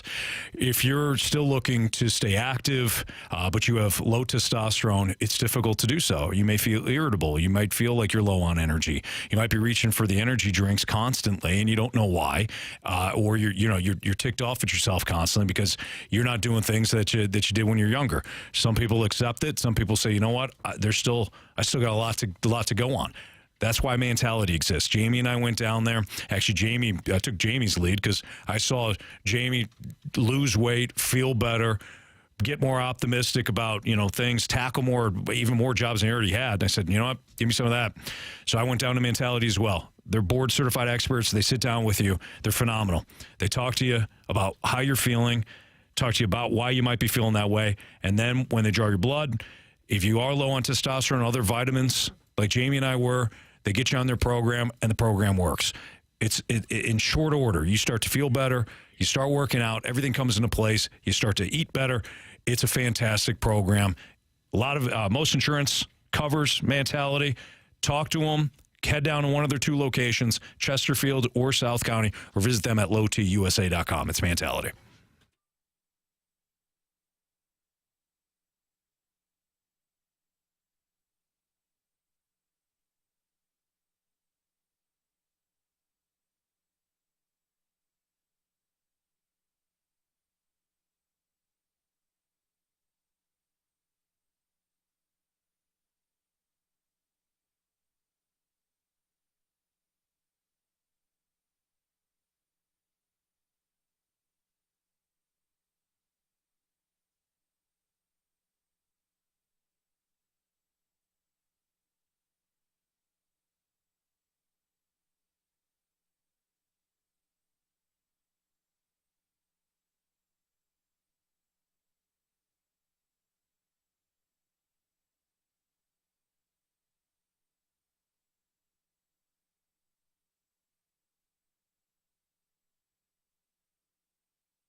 Fastlane on 101 ESPN. We have bet the board. We've got criticisms and compliments. We've got the 3 stars. And we have a trade in the NFL. How excited are you? I'm very excited, boys. I walked in the door, and our guy Jackson's observing us today. He said, Matthew Judon to the Falcons. And I said, Jackson, that would be phenomenal if it happened. And then Carey looked at me and goes, it's done. It did. It did happen.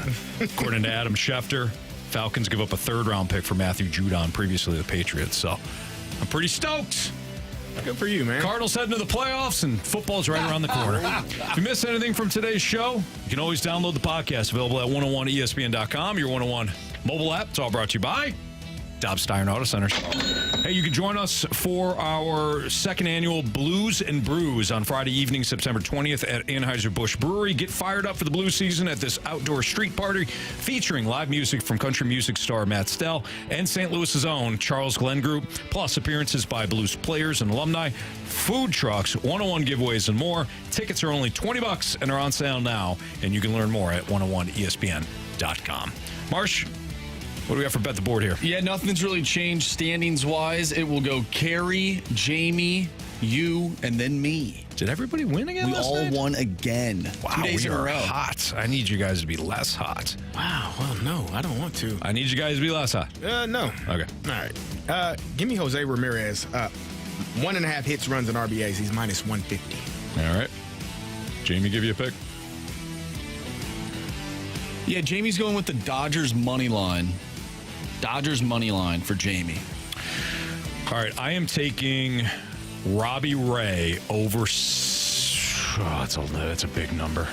You know what? Give me Grant Holmes over 5.5 strikeouts. You just talked yourself out of it? I just talked myself right out of that. What was it? 7.5. And I've been going. You can go under. No, I don't want to go under. Grant Holmes over 5.5 strikeouts. I'm going with the Milwaukee Brewers money line. They're taking on the Dodgers. I need to get back in this. I'm going against Jamie. All right, fair enough. I like that, Marsh. What do you got for criticisms and compliments? From the 314, the dumbest thing you guys ever did, the wheel spin after the gauntlet. It should be random tomorrow. Someone once at a benefit I was at reached in and pulled a name out of the bucket before it was time to pull a name out of the bucket. They yelp out, Richie won. And then they said, we're kidding. We're not doing the drawing yet. What were the chances of Richie's name coming out again? It's very stupid. Okay, well, geez, I don't think it's quite the same thing. Richie probably should have won. If you wanted to make us feel bad, then yeah, we feel bad. Just kidding, we're not doing the drawing yet. I mean, that would suck. That would suck. But we're not doing that.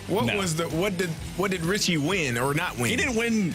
Well, Jack Blank. What didn't he win? What did he think he won? I don't know. That a new car. That's a brand new car.